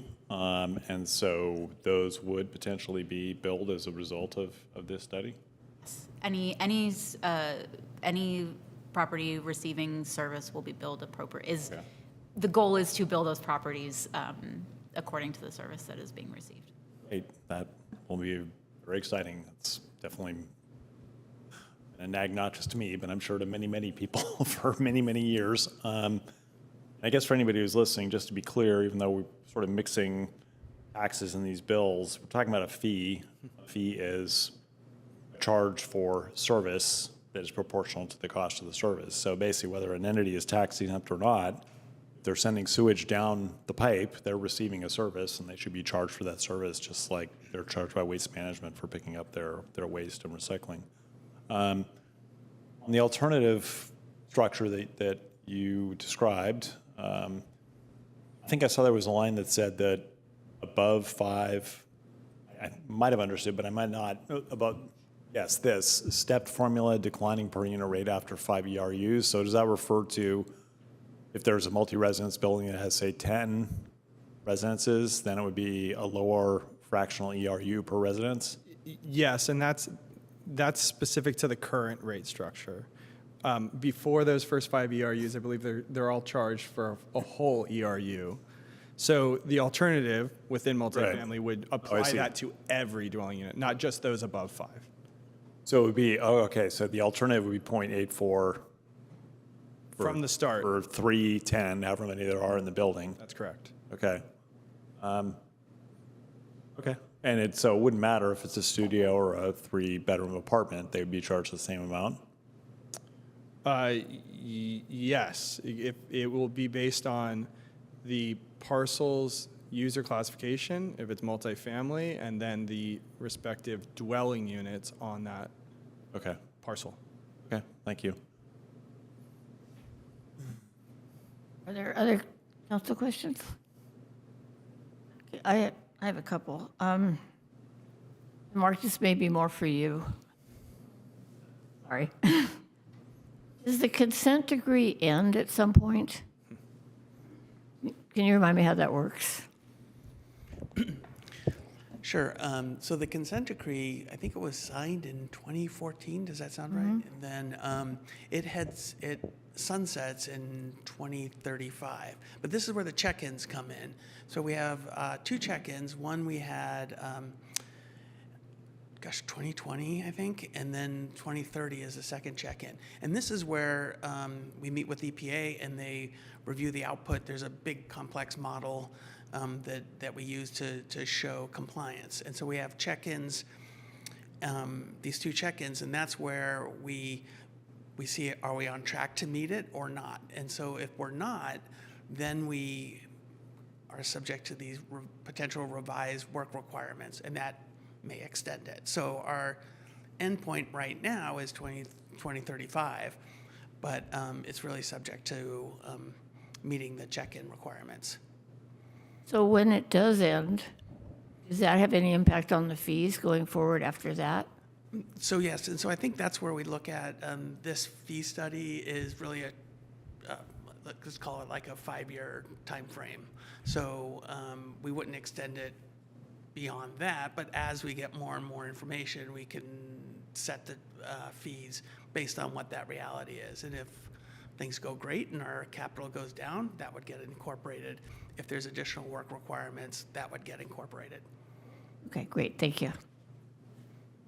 And just to sort of piggyback on what Councilmember Jordan mentioned, people that have not per se been billed or paying or whatever, that would include USDA and school district, is that correct? I did have one other question that came to mind based on your questions. So the consent decree requires replacement, upgrade, fixing of a certain linear footage of a sewer main per year. Is the consent decree structured so that all of that work is complete at 2035, earlier than that, after that? So the consent decree has a couple of elements. So there's a maintenance requirement. So we have a requirement to clean and inspect a certain percentage of our system every year, and that's something that just goes on throughout the consent decree, and probably something we should be doing after. But in terms of the work requirement, the rehabilitation requirement, we have 5,700 and something feet every year. That actually is scheduled to drop off in FY 2030. Will likely, and then it drops off to a lower level for the last 5 years. So we're waiting for the 2030 check-in to see if that gets adjusted or not.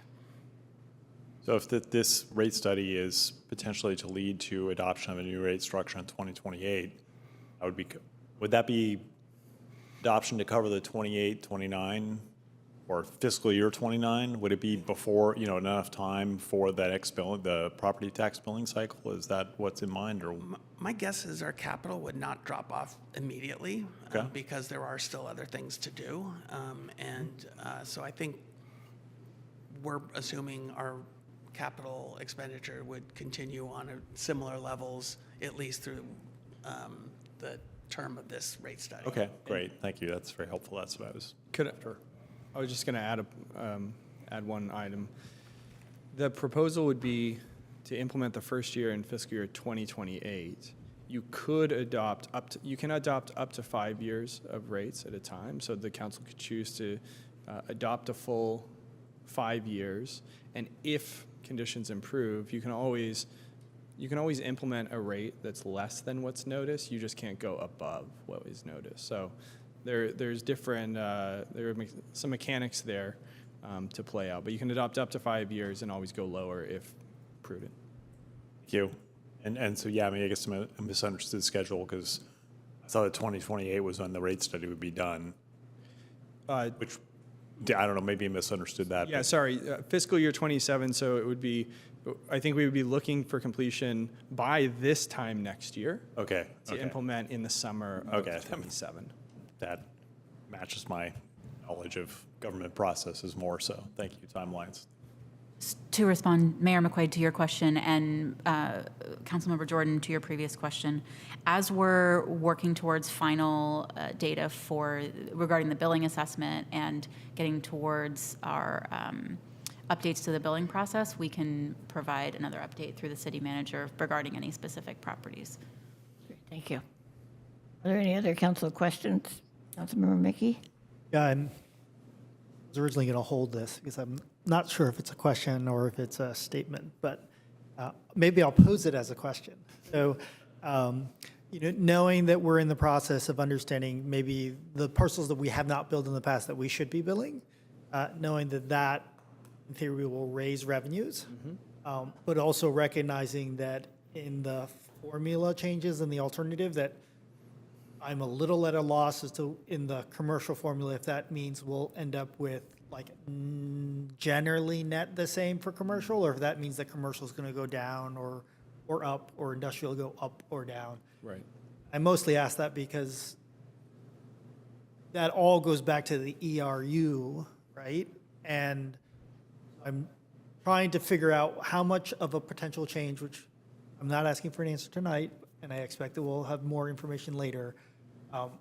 How much does an ERU change under the current system versus the alternative system based on the projected costs that we have? And I think that's probably my biggest question in my mind today is just understanding we're changing a lot of things. We're changing the estimated cost, but we're also changing the users that we're invoicing, and then we're also changing the way that we charge them. So I'm hoping that in future presentations, we're getting both current and alternative to help us understand how all of these are together. And in future presentations, we'll have numbers to put here. This was the conceptual night to make sure there's an understanding there, and then we can put numbers to that. And I will say, well, no, that's discussion. I'll hold that for discussion.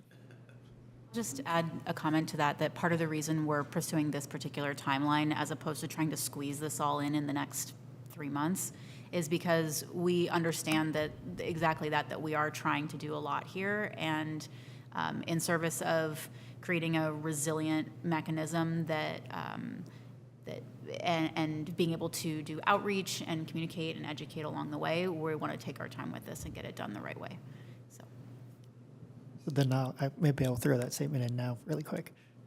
I want to thank staff because I appreciate that you're taking a holistic view at it at once and giving us as council members and the members of the public time to absorb everything that you all are considering. Are there any public comments? Oh, I guess I should ask you first. Those who wish to speak, to make a public comment, please click the raise your hand button.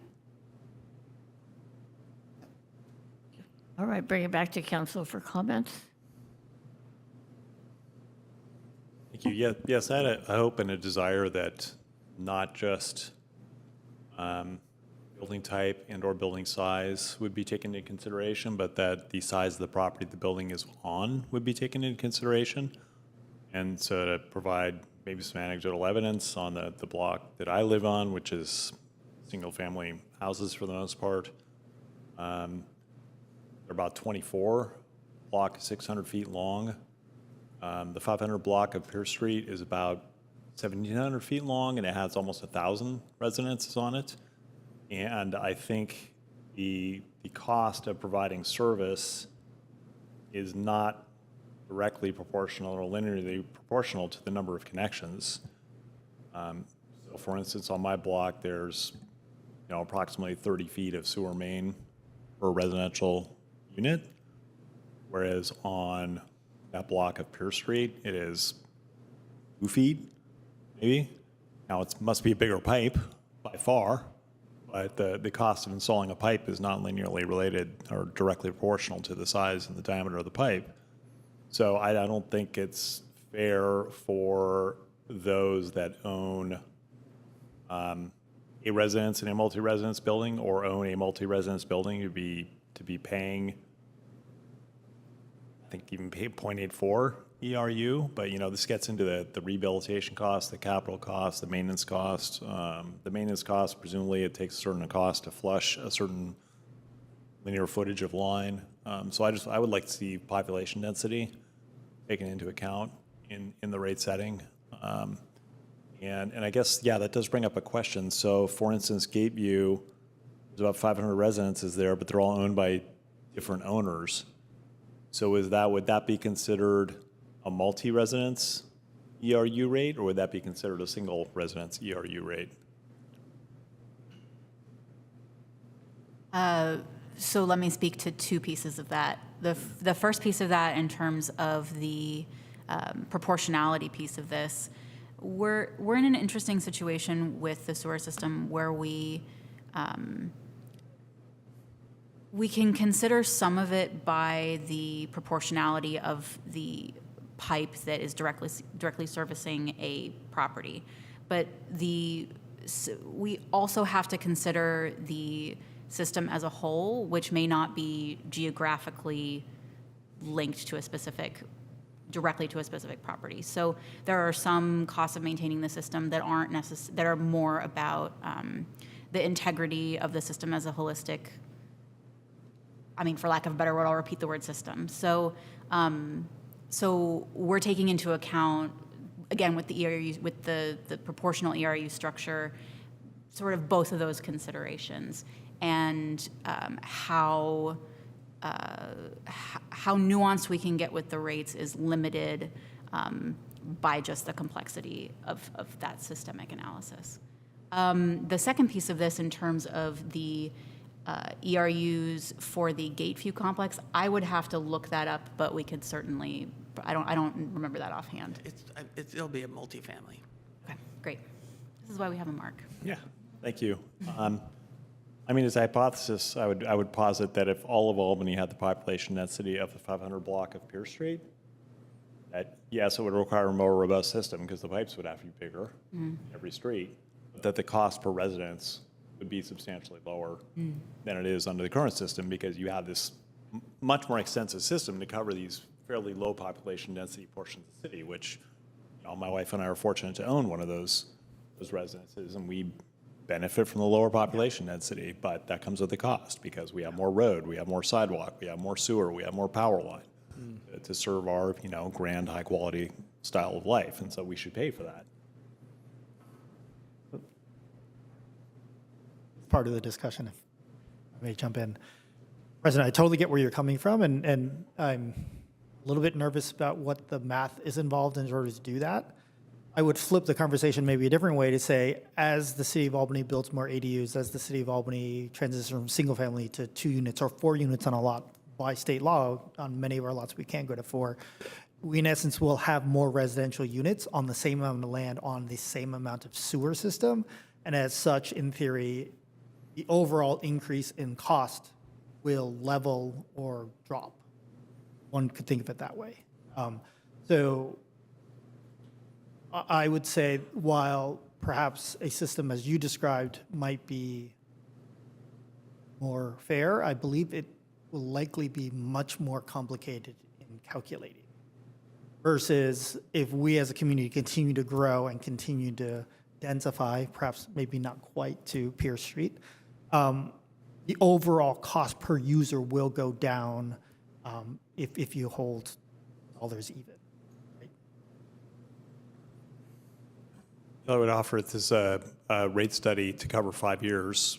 The density change in a 5-year time frame is going to be basically trivial. The calculation and explaining people this, maybe there is a way to do the calculation, but I sense it's complicated. Right, but I'm just saying on the density side, we're not going to equalize the density across the city in the time period covered by this rate study. Yeah, I'm going to jump in for a minute. I think we've gotten the point here. Do you have what you need at this exact moment? We can continue the discussion. I'm not sure that we need to continue this particular discussion. I think unless there are any particular objections to the method laid out in the presentation, we have what we need from the council, and we can move forward with implementing the rest of the rate study.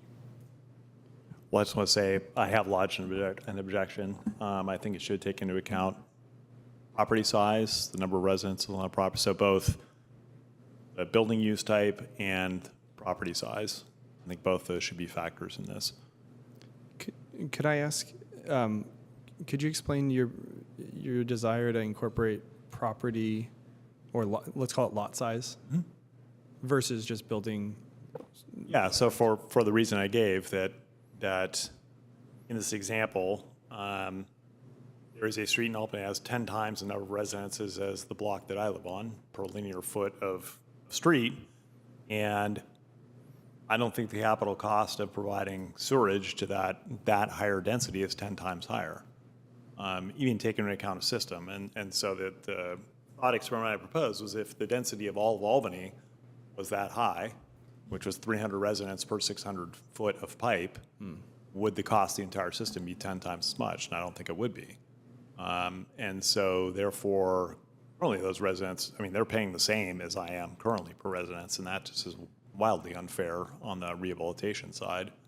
And so that's my interest, is to bring into the conversation the number of connections per linear foot of sewer main. But Preston, in theory, what you're really concerned about is not so much lot square footage as lot frontage along a street, because that is much more correlated to the amount of sewer line, right? Because you can, a 5,000 square foot lot that's 25 feet wide by, I'm not 200 feet deep, is still only going to have 25 feet of sewer line in front of them, versus a 5,000 square foot lot that maybe has 100 feet of frontage, but is only 50 feet deep, means you've got 100 feet of sewer. Yeah, so we looked at this for the original property tax to fund sidewalk repair, because it's the same issue, and decided to go with area rather than frontage, because you've got problems with like corner lots. Well, should they be penalized because they're a corner lot? That doesn't seem fair either. That's my next question. Yeah, so that does not seem fair either. And so in some part we were able to resolve on area, because by and large in the residential areas, all the lots are 100 foot deep. Now there are exceptions, but by and large they're 100 foot deep. So we just Mine's 40 by 1. So yours is what? 40 by 125. Oh, nice. So do you, taking this conversation into account, do you have what you need? And Mark, I'm sorry, cut you off. Yeah, and we have had this discussion in a separate meeting, and we have discussed it with the team. We're hoping that we can use the CASA data as a starting point, and we'll see what we can do to make something that makes some sense, because it's a little unusual in terms of an approach that. So we'll come back with more discussion on that.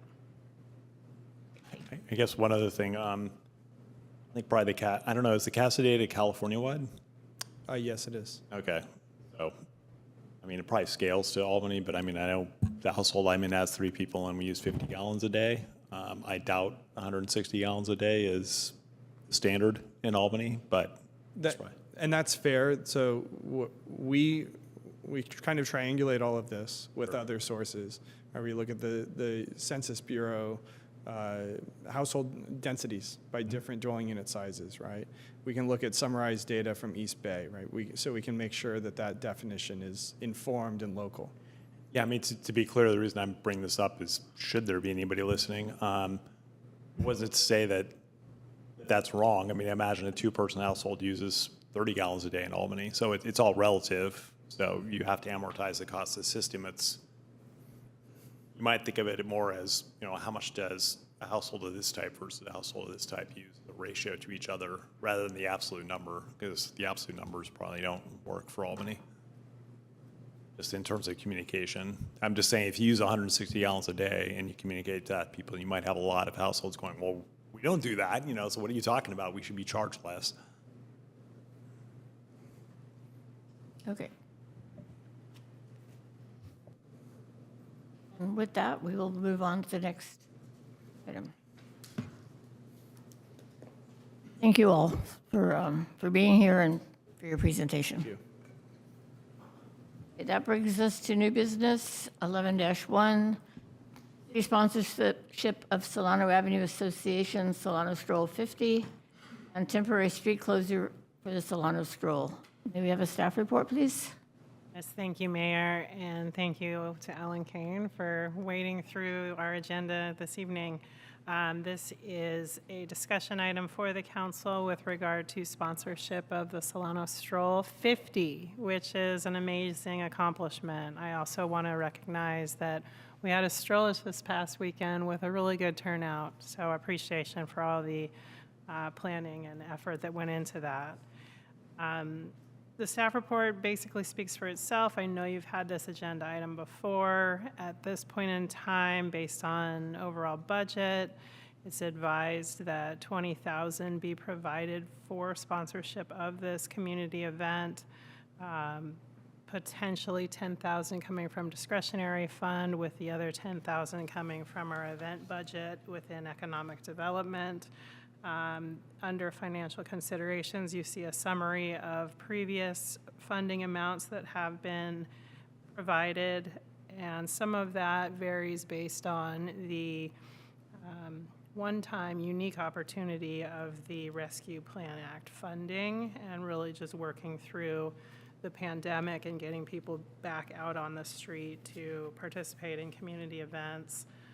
Included with your staff report also is a summary of anticipated costs. These are in-kind costs that your staff of different departments will apply to this event, both in planning and event day. And this also includes a cost for the Meridian barricades, which have been deployed the last handful of events with the intent to help improve overall safety of the event. Your resolution also includes the authorization for the street closure. And that completes my report. Happy to answer any questions. Are there any questions from council? Are the allocations that are under consideration, those are FY27 allocations, since this would be an FY27, or are these FY26 allocations? They're within our current budget. Okay, thank you. Other questions? Any member of the public?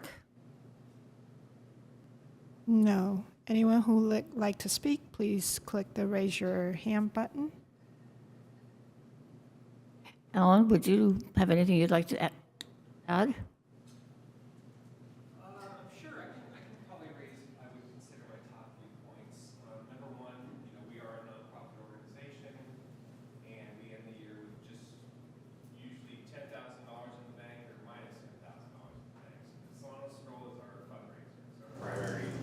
source of income. It's our flagship event. We also have skin in the game. We're the ones that pay for the portable toilets, the entertainers, the charter buses, other logistics other than what we consider to be the boutique safety devices that have been asked to, that have been deployed recently. And then lastly, I would say that what we do to advertise Albany. We're not promoting the Solano Avenue Association when we do our events. We're promoting the city. And so that's all I've got to say. Thank you. Thank you. Are there any council comments? As I did have another question. I don't know what the status of the ARPA funding is at this time. Obviously, we made allocations, and I apologize. I can't remember, and I didn't think to ask this ahead of time, so I apologize for that as well. But remembering that the deadline to spend those funds is the end of this calendar year, if I recall correctly. Maybe if staff could refresh on why we're not considering allocating ARPA funds this year? Because they've been allocated to other programs. Yeah, and primarily that is on the Albany Care side of the programmatic work. And does it look like that they will be fully spent out by the end of the year? Okay, thank you. Comments? This is the 50th stroll. Congratulations. You were there for many of them. I've been there for all of them. So I would like to suggest, and I can make this into a motion, if nobody else wants to do it, that we give $10,000 from our discretionary fund and $10,000 from the Economic Development Fund. And I'm also going to add that further down in the agenda, I'm going to bring an agenda item for future agenda that we have a full debrief after the stroll to evaluate the stroll, including full and direct cost, safety measures needed, including personnel and alternative models for the event. I will be bringing that to you later as a future agenda item.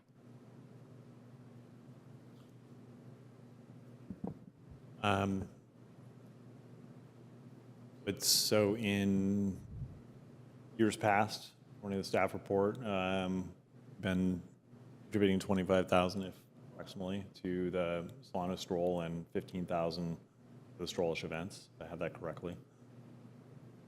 I think cutting that in half is rather precipitous in one step. So I'm inclined to $20,000 from our discretionary fund and $10,000 from the Economic Development Fund, so that we reduce the funding in a slower manner to give the organization more of a chance to adjust to this change, which is a necessary change because next year we're going to have a budgeted deficit, so we will definitely have to trim next year. So that's my proposal. I will note that I think the expense of the barricades, which news unfortunately regularly underscores why those much more substantial barriers are needed. That's a big cost increase. And if I understand the staff report, that's a cost that the city is bearing. Okay, thank you. So, well, maybe some discussion on that, and I'll move it if it seems like it's something that other council members are amenable to. Motion? I'd rather kind of get the feel of the room first. Fine, that's fine. I'll chime in really quickly and say I am supportive of that because I think the significant reduction in support compared to not just last year but years past could have a significant impact on delivery of the event. It's not lost on me that beyond it being a signature event for our community and our shared community space with the city of Berkeley, that it's also a space where a lot of folks in our community are able to see each other and see their children and be able to really see each other for who we are. And that's not an easy thing to do for most event and programming. I would hope, and I always have the expectation that the city of Berkeley is going to do what they're supposed to be doing too. And I have no doubts or concerns about that. But I am on board with your suggestion, Councilmember Jordan. Partly because it makes it much more easier if we do have to make such a step down next year, that we're at least providing some time to start planning for that, or some creativity around where those funding sources come from. I know a lot feels like it's up in the air given what's going on at the federal level, but also just at the regional level, there's a lot we're taking on right now.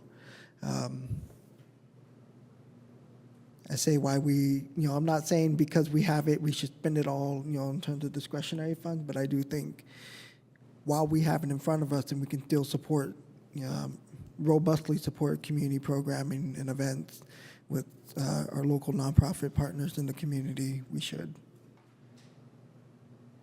Are you suggesting the entire 30,000 is for the stroll and no other events? Would look to representative. I mean, it might be a matter of semantics. Ultimately, I don't know, but yeah. Your thoughts? Events and the stroll. Thank you, Ann. The strollish events cost us a significant amount of money too. So. Oh, okay. Then maybe what would be the concept is to keep it 25,000 for the stroll and 5,000 for the remaining strollish events, for the strollish events over the next fiscal year. That would be amazing. If that's how you would like it divided, I don't know. Sure. I look to you. You're the expert on this. I think that's fine. Okay. That's what we did last year. So. We'll go ahead and make a motion then. I will listen to your motion. Okay. Sorry, just before you make a motion,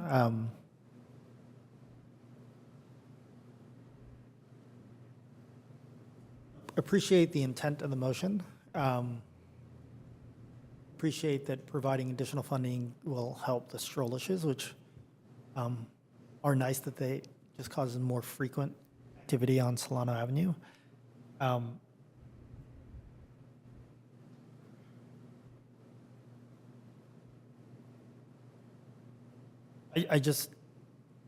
I could see funding as requested 20,000 for the stroll, putting 5,000 towards the strollishes, but if the request was 20,000, don't see us giving $5,000 necessarily helping them, maybe Alan, you can help me with this, but helping them prepare for potentially next year being less funds unless they're actually putting away that extra 5,000 for next year in anticipation that there may be a lot less funding next year.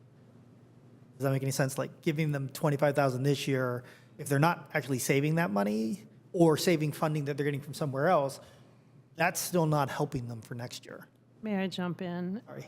The 20,000 was simply the staff guidance, so there wasn't a specific number. There wasn't a specific raised, request. So, Okay, yeah.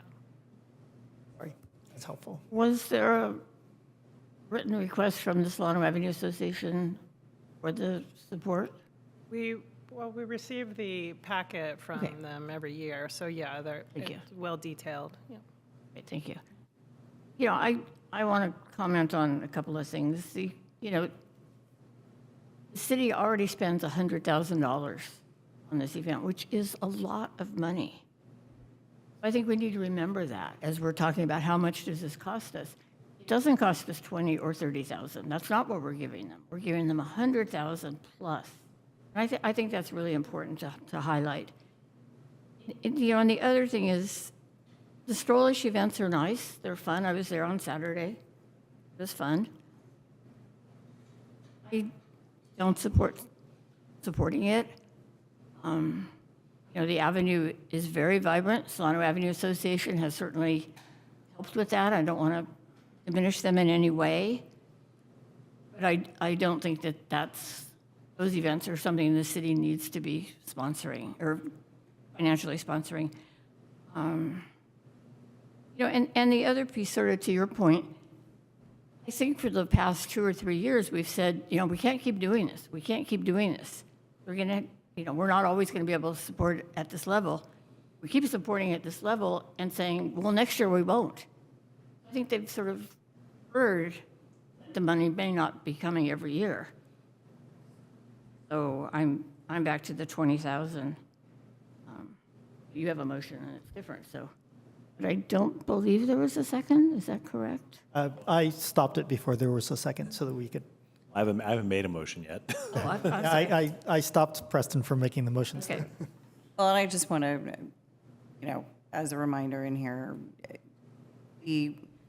what we're getting as a city from these events and what we're doing for our businesses and to show that our businesses, that we are there to support them, not to mention all the nonprofits who get a chance to present and be found and connect people and services, everything else is such a huge benefit to the city. And, the stroll, they started out as strollishes, now they're spring on Solano, and they changed from that. But they've really grown in attention, and people are coming out now, and they're coming from different cities to attend these events now.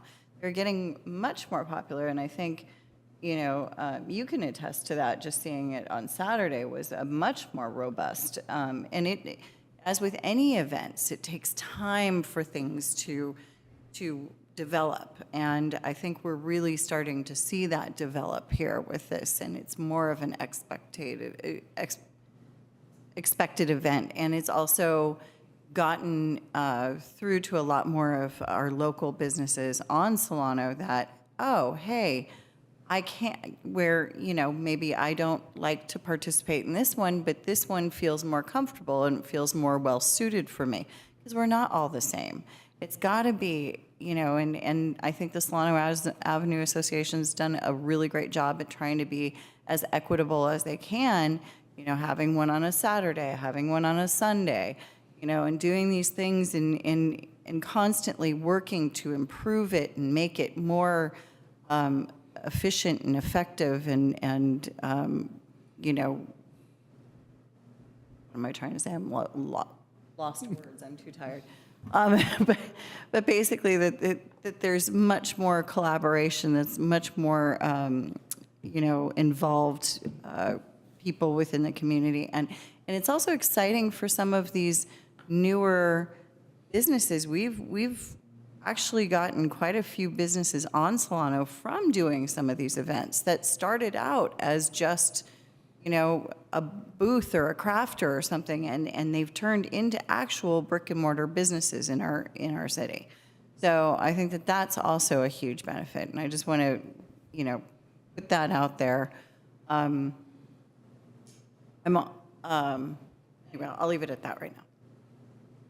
I do question why at an event that's highlighting Albany businesses, we're bringing in outside vendors. That just feels really odd to me, where we have such great craft businesses, we have wonderful restaurants, we have all of these things, and yet we're bringing in food truck, or we're bringing in craft people to the avenue. That actually, one of the reasons for doing some of those, it's kind of like having your lost leader. And basically what that's doing is it's bringing in a different crowd. So say, for example, the snow cone person who is actually looking at wanting to open up a spot on Solano, but I don't know how you do snow cones all year round. But that's not for me to judge. But basically, they have huge audiences, and it's about social media. And what the Solano Avenue Association does really well is that they promote from within as well. They say, okay, we're going to give you a spot here to come, share with us what you've got, but we want you to share with your following. So say, for example, they might have 34,000 followers, or they might have, 2,500 followers. And so what the Solano Avenue Association does is they request that those vendors actually promote to their followers as well. And therefore that's actually gaining more attraction to these events, to Albany, to Solano Avenue businesses, to our bottom line. So. Yeah, I will say I had an opportunity to see but not participate in the Strollish this weekend, and there did seem to be more vibrancy. There did seem to be more businesses. I will say from an economic development side, I understand where you're coming from, Peggy, but I think the local businesses have every opportunity to put out a sidewalk sale during a strollish. But that vibrancy of bringing in new businesses, which means also potentially, as Councilmember Hanson Romero mentioned, bringing in other customers is huge. And I think the other side is that possibility of incubating businesses that will eventually populate our retail stores. We still have retail storefronts that are vacant, right? And so the ability to incubate these small businesses and give them the opportunity to show their ability to make some money and be able to show banks that they can make money so that they can get into a full-time retail space is great. I still, circling back to the funding side, have some concerns. I just look back to 2022, we were at 15,000 for the actual stroll.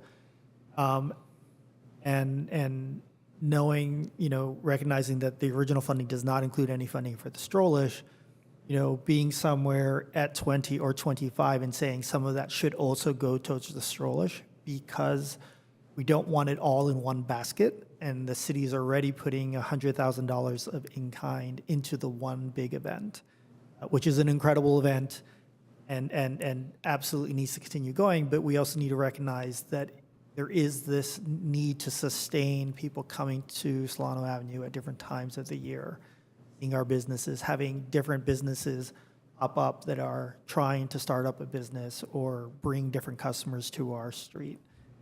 I am still shocked at the number of people that I run into who do not know about Solano Stroll, who live relatively close by. People always get super animated when they know about the stroll, but I am shocked that some people who don't know about the stroll. So we never quite got to your motion. I guess what I would say is I'm open to potentially there being more money. I want to make sure that we are moving towards slowly cutting back the dollar amount that we're giving as opposed to the in-kind. I think from the discussion I've heard, and very much appreciate from my colleagues, maybe what makes more sense is $20,000 for the stroll, because that would be a reduction of $5,000 from prior years, and $10,000 for other events. I hear the name has changed, so we'll say other events, because that would be a reduction from the past year, and so we're kind of unwinding that pandemic era. It more slowly, give the organization more chance to respond and backfill with time. So I will move a total of $30,000 with $20,000 for the stroll, $10,000 for the other approximately quarterly events, and with $20,000 to come from the council's discretionary fund and $10,000 to come from the city's portion of its budget for economic development. And I'll second. And before we take a roll call vote, I just wanted to note for the record that Councilmember Hanson Romero serves on the board of directors for the Solano Stroll. I may be getting it wrong, so I apologize. It's the organization. The association. Yes, Okay. exactly. The Solano Avenue Association. And she is allowed to participate and vote in this discussion, and it needs to be noted in the records because she is a non-compensated officer of a nonprofit corporation that one of its primary purposes is to support the functions of the city. I just wanted to disclose that. So, since I'm going to make a counter motion, just so we can vote on that first. I'm going to make a counter motion that we fund the Solano Avenue stroll for $20,000, and we fund the strollish for $5,000 for a total of $25,000. Just accelerating a little bit of the drop in price. Just knowing that if I don't make this motion now, there's a possibility that we won't get a chance to make this motion. So I'll make that motion now. I'll second that. Wait, can we just be clear what was the first motion again? So the first motion was 20 and 10, so 20 for stroll, 10 for other events.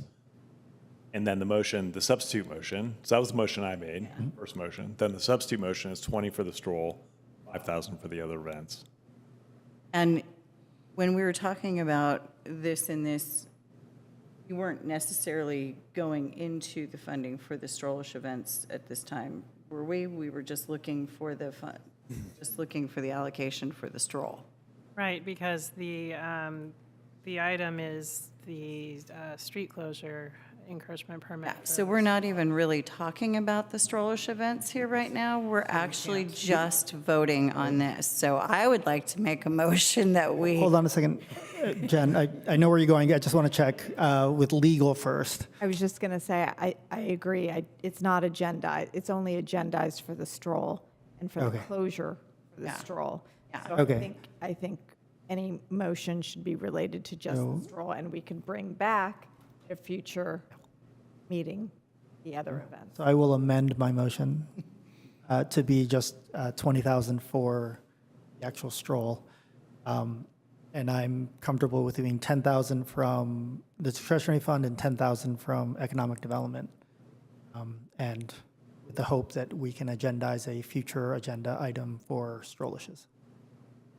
I will second that motion. Wait, don't I get to second it? This is Peggy's earlier request. So. I get to accept your change. I will. Anything else? May we have a roll call, please?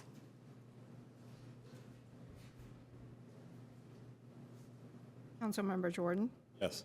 Councilmember Lopez, Yes. Councilmember Mickey, Yes. Vice Mayor Hanson Romero, Yes. Mayor McQuaid. Yes. The motion carried. $20,000 for the stroll event. The Solano stroll.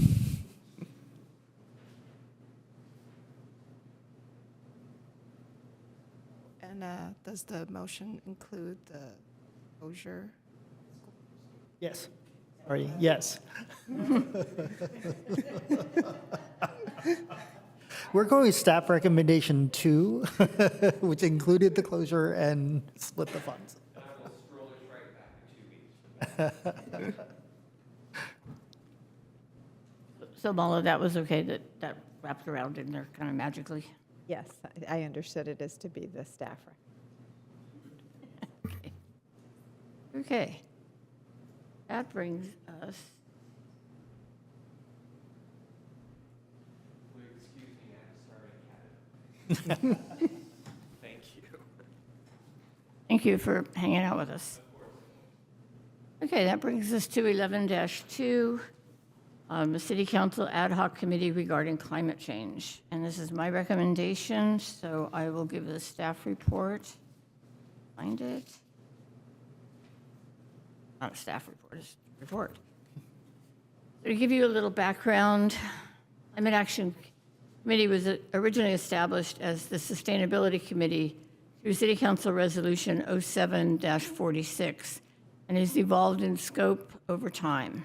For City Council Resolution 2018-138, the role of the committee is to serve as a technical advisory body providing guidance to the City Council on issues related to climate change, climate action, including greenhouse gas reduction and climate change adaptation.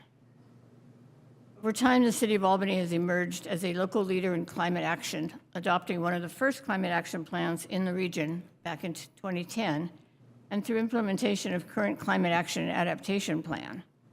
The initiatives have included the heat pump rebates, installation of multifamily EV chargers, and building electrification programs. The City Council has further demonstrated its commitment by adopting a climate emergency declaration. And to build on this progress and heighten focus on these important issues, I'm recommending that the Council establish a City Council ad hoc committee to assess and recommend the most effective structure for developing and evaluating climate action policies, initiatives, and strategies. You might recall that the first goal of the Council Strategic Plan underscores the city's commitment to climate resilience. Programs supporting this goal are developed and implemented across multiple city departments, reflecting a comprehensive citywide approach. Focused review by a City Council ad hoc committee would help identify optimal coordination strategies, evaluate the most effective level for public engagement on this important issue, and provide the full City Council with actionable recommendations, ultimately strengthening Albany's overall approach to climate resilience. Are there any council questions?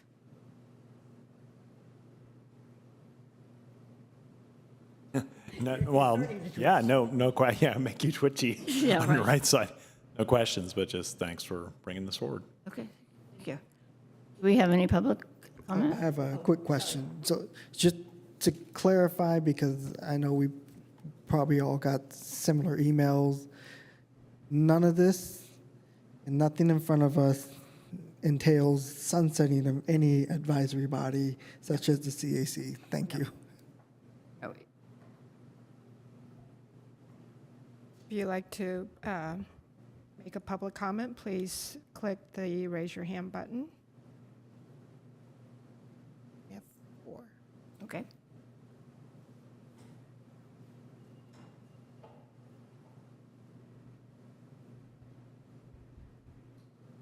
Yeah, good evening. Nick Peterson with the Albany Climate Action Coalition.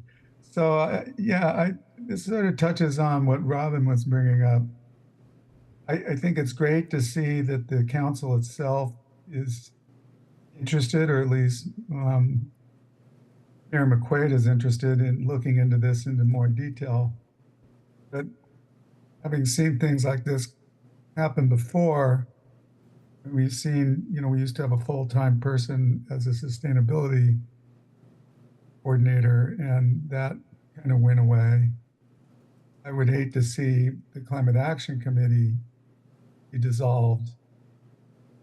And in fact, they should be stimulated more to do even more.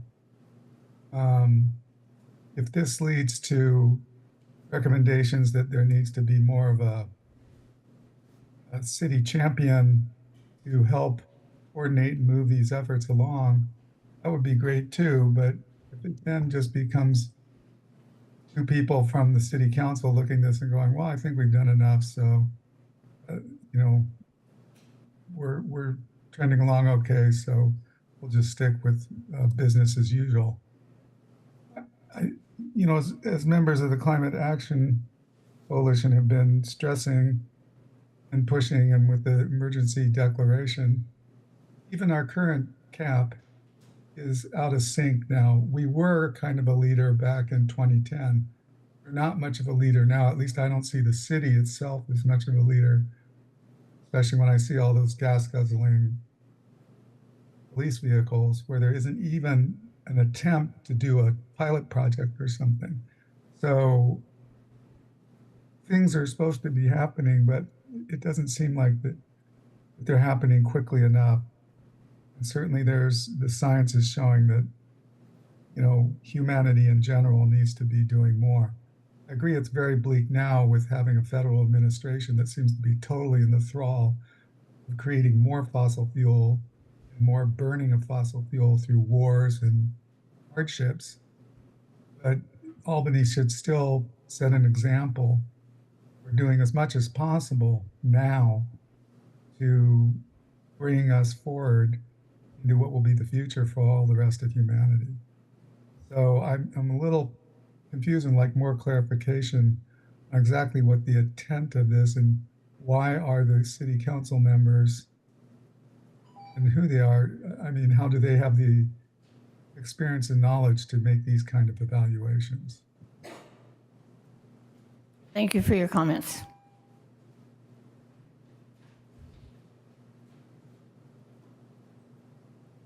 Yes, this is Lucinda Young with the Albany Climate Action Coalition. I'm glad my mic is now working. Thank you, Mayor McQuaid. I agree with several points, and in this, I agree that we need to build on progress. We need to heighten focus on these very important issues. I agree that assessment and recommendation of the most effective structure for developing and evaluating climate action policies, initials, and strategies is very necessary. And I guess the question here is, what's the best way to accomplish this? I had the same question that Councilmember Lopez had, and that is, what is the effect of this, if any, on our current Climate Action Committee? How does this affect the workings of the Climate Action Committee? Who is going to be advising the City Council on climate matters now? Is it going to be coming both from the Climate Action Committee and this new City Council Committee, or is the Climate Action Committee going to be reporting to this two committee member? So I'm glad to hear that there's no plans to sunset the CAC. I think the CAC has the potential to be a extremely helpful force in our city for moving climate action. Its hands have been tied significantly by the cancellations that have happened, and the CAC was created as an advisory body to the City Council. But as the email from the CAC member, Katie Vigil, pointed out, it has actually, what has happened is that staff has created it into an advisory body only to staff. And that's problematic. So, I'm kind of on the fence on this. I think if we do go forward with it, I think it's really important that we have members that have climate expertise. And I think we're really fortunate to have several members on City Council that have climate expertise, both education and professional experience. Councilmember Jordan and Councilmember Lopez. So I thank you, but I do have concerns about this. Thank you. Thank you for your comments.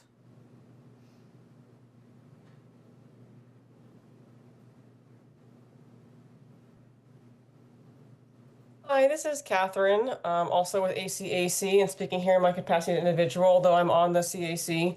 Wanted to second the questions around how this committee would work together and or be informed by the Climate Action Committee, and where there's an overlap or a separate work stream, or like how that would work, kind of more in more detail. As I know that someone, I think his memo talks about how to optimize public outreach to have optimal coordination strategies. Wanted to mention that as I am someone with over 12 years of experience in marketing, I'm happy to provide any additional marketing related outreach suggestions to City Council and staff in the CAC meetings or advising this council. And my main concern, as mentioned earlier, is that when CAC meetings are canceled, it's hard to provide additional support and advice. We have a lot of ideas we can discuss and things to move forward with that don't require a lot of staff input. And being one of the challenges being lack of staffing, lack of resources, I have some approaches to that I'm happy to share. So I'd like to learn more about the logistics of how this would actually work in practice. If you can share more detail, that'd be great. Thank you. Thank you for your comments.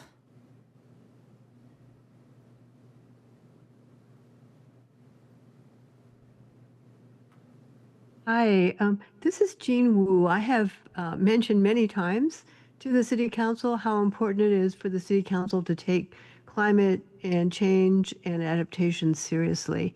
And I think this may be an approach to do that within the City Council. What I would like to see is that it moves things forward much faster, because it does appear that by canceling month after month of the CAC meetings, the CAC has been essentially nullified and doesn't do anything at this point.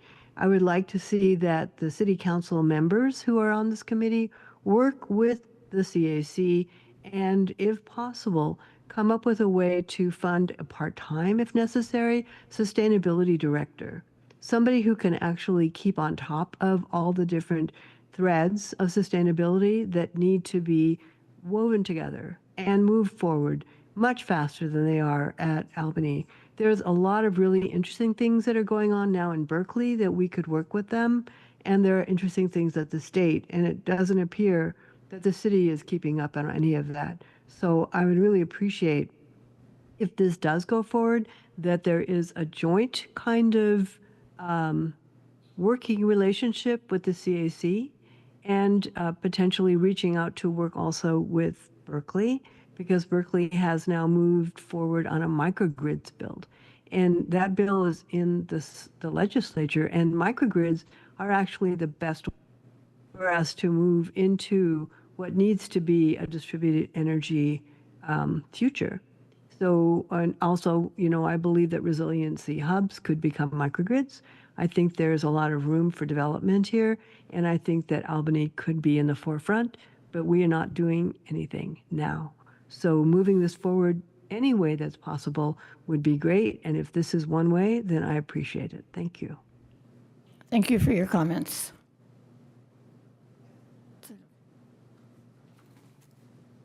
Okay, let's come back to council for comments. I can chime in really quickly. I think I definitely want folks who are listening online to like really hone in on a portion of Mayor McQuaid's report, and I'm reading it verbatim, where it states a focused review by a city council ad hoc committee would help identify optimal coordination strategies, evaluate the most effective level for public engagement on this important issue, and provide the full city council with actionable recommendations, ultimately strengthening Albany's overall approach to climate resilience. And I don't think that excludes, getting recommendations from the CAC. But when I read that, I do take that as this could be an opportunity for the two council members who would potentially be on this potential ad hoc, that it kind of streamlines the ability for two council members to have discussions and be able to have public input to try to have things move a bit quicker, as opposed to like me talking to Councilmember Mickey about something and me talking to Councilmember Jordan about something and so on, where it just kind of gets lost in the webs. And we try so hard to like not have any Brown Act violations with these conversations. And I say that because sometimes it could be tricky if it's not streamlined or it's not readily identified who your point people could be to have these discussions on a governing body.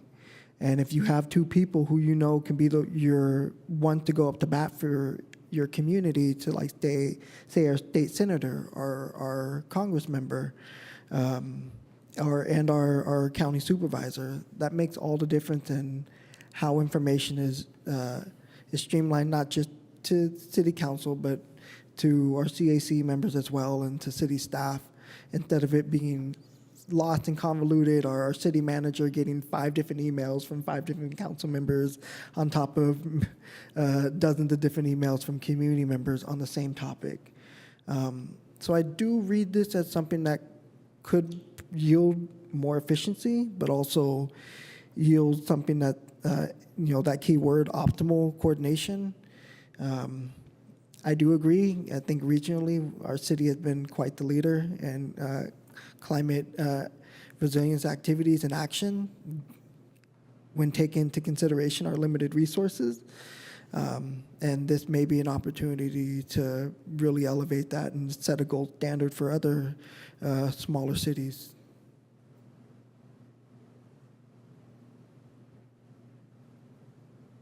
I guess I understood this, and so to check my understanding, one, ad hoc, so it's limited mission in terms of duration.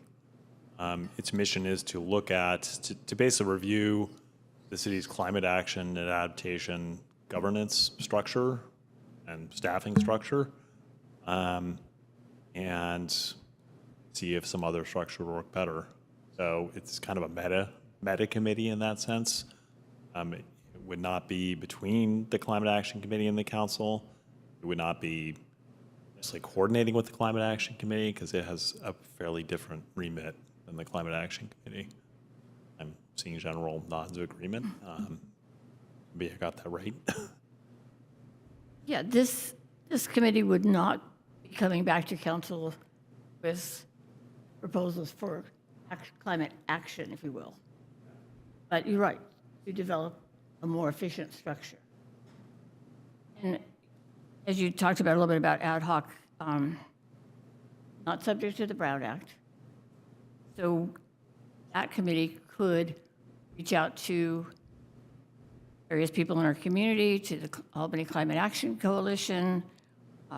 There's other groups that have environmental committees on them, and have more informal but good discussions where that doesn't happen in formal bodies. It just can't. I think it would help learn what's out there, what people are interested in. Any thoughts? I was just going to say that I appreciate that you're bringing it forth as an ad hoc committee with a very specific focus and kind of a time-based focus, right? Just knowing the unintended dangers of a standing committee, where all of a sudden you realize you can't talk to the other person on the standing committee, even though it's a subject matter you used to talk to them all the time about. And so I really appreciate that, and I appreciate the clarity that this is really about a structure as opposed to any individual initiative or policy, or necessarily the issue that was brought up about collaboration with the CAC. I am going to go a little bit off subject here and say I am going to express a little bit of frustration, understanding where some of our speakers are coming from, but we have continuously explained why the CIC meetings have not happened, and that there were good reasons. Either there wasn't anything that staff was currently working on that needed input, or that the council needed input on, or that there were staffing issues. And I'm a little bit frustrated that a picture is being painted of our staff not doing everything and anything they can to continue to move us forward on our number one policy. And I will tell you that in my in attending public events as an elected and talking with other electeds, they are thrilled with the things that we're doing. When I have talked to electeds, when they've heard about public EV charging in the public right-of-way, that is completely a private to private enterprise, and the city is there mostly worried about the permitting process, extremely excited, because that means the cost to the city is something that's manageable. When they hear about our wildfire resiliency that we're doing on the Hill, when they hear about our multifamily exploration of EV chargers, everyone is excited and wants to know and talk with our staff. And so when I see us still very much so as a leader in all of these things, and a leader in the things that we as a staff and we as a community can do and afford to do. We don't need to be on the bleeding edge of EV vehicles. If we put for our own staff, right? If we are making sure that our residents can have EVs, that will have a dramatically bigger impact than our staff. Yes, maybe visually or from a perception standpoint, it would be great if our staff was all in EVs. We don't have that kind of budget. And unless we get a grant or something like that, that's not happening. And I will tell you, the number one thing I have heard from other communities is it is very expensive for them to get EVs because they have to buy through certain venues, and there are certain vehicles they have to buy, and they don't get any of the grants that we used to as individual residents get. And so I just want to emphasize again, I applaud our staff for everything that they're doing, and I am a little bit frustrated with the perception that's being thrown out to the general public for those who aren't more in the know of what our staff is doing. So I just wanted to, all right, that's sidetrack. Right. But I did want to very much support you, Peggy, Mayor McQuaid, in bringing forward this ad hoc committee. You know, and I think another piece of this is that this committee can work across the staff to all of the departments, where Climate Action Commission really is not really able to do that. And I think at the council level, we can do that. We're ready for, and I think you might need to help me on this. Do we need two separate motions, one to establish the committee and one to appoint? You could do it all in one motion if you prefer. Okay. Can we split it? You like to split it? I'd like to split it. Okay, we'll keep John happy, we'll split it. Can I get a motion? I'll make a motion to form an ad hoc committee as described in the memo prepared by Mayor McQuaid. I'll second. Final comments? Can we have a roll call, please? Councilmember Mickey, Yes. Vice Mayor Hanson Romero. Yes. Mayor McQuaid, Yes. Councilmember Jordan, Yes. and Councilmember Lopez. Yep. Motion carries. Great, we have an ad hoc committee. Now let's fill it. I did work on this, I did bring it, so I would like to be one of the people on it. As we've talked about before, this is about structure, it's not about specific initiatives. So I would like to be on it. And I'm happy to have volunteers, and let's see where we end up. I'm not asking you to dance. I mean, I will volunteer. I'm not, if somebody else would like to do it, by all means, go for it, but happy to volunteer or put my name. I know both Councilmember Jordan and I have very competitive, competing resumes, but I also will say, knowing that I've done work with him in the past with the U.S. Department of Energy, I trust his expertise on being on the ad hoc. Okay. Yeah, I will just express that I do have an interest. I'm just very aware of time constraints. Seeing as how this administration retired me, I don't have those time constraints anymore. I got the boot too. Oh, no. I will say I think it speaks well that everyone is basically interested in this. It's just a matter of who has a little bit more bandwidth at this exact moment. So if I could get a motion to appoint myself and Councilmember Jordan, that would be great. I'll make a motion to appoint Mayor McQuaid and Councilmember Jordan to the ad hoc committee. I'll second it. May we have roll call, please? Mayor McQuaid, Yes? Councilmember Jordan, Yes. Councilmember Lopez, Yep. Councilmember Mickey, Yes. and Vice Mayor Hanson Romero. Yes. Motion carries. Great. Thank you all for your discussion. Now I've lost our.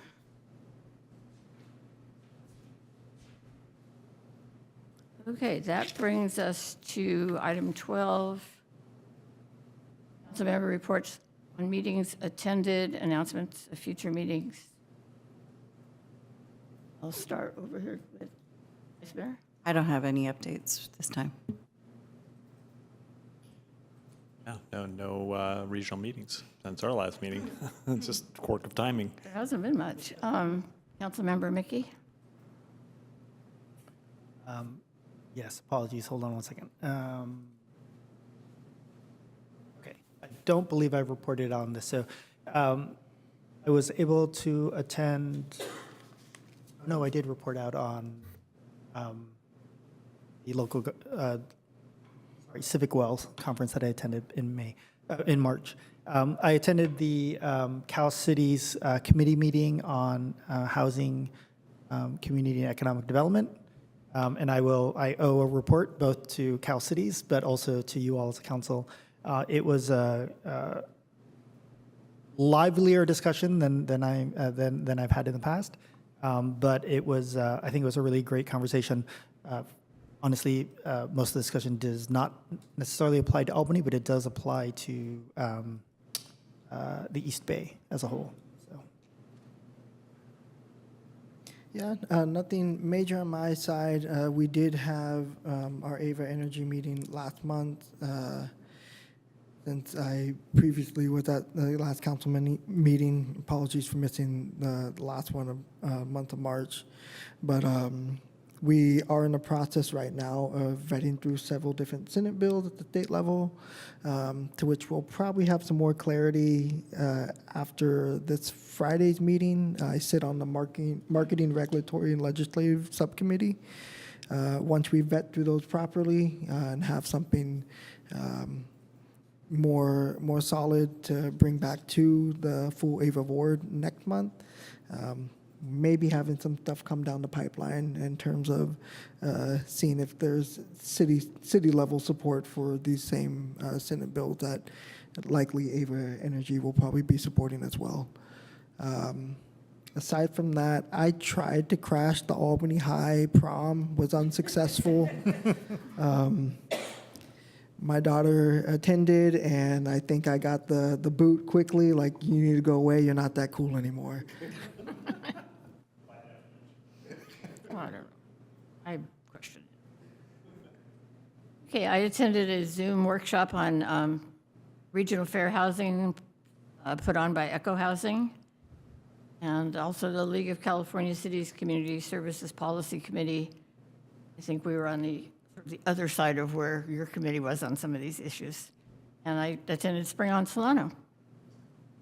Okay, future agenda items. As I mentioned earlier, I will bring back an item on a full debrief after the stroll.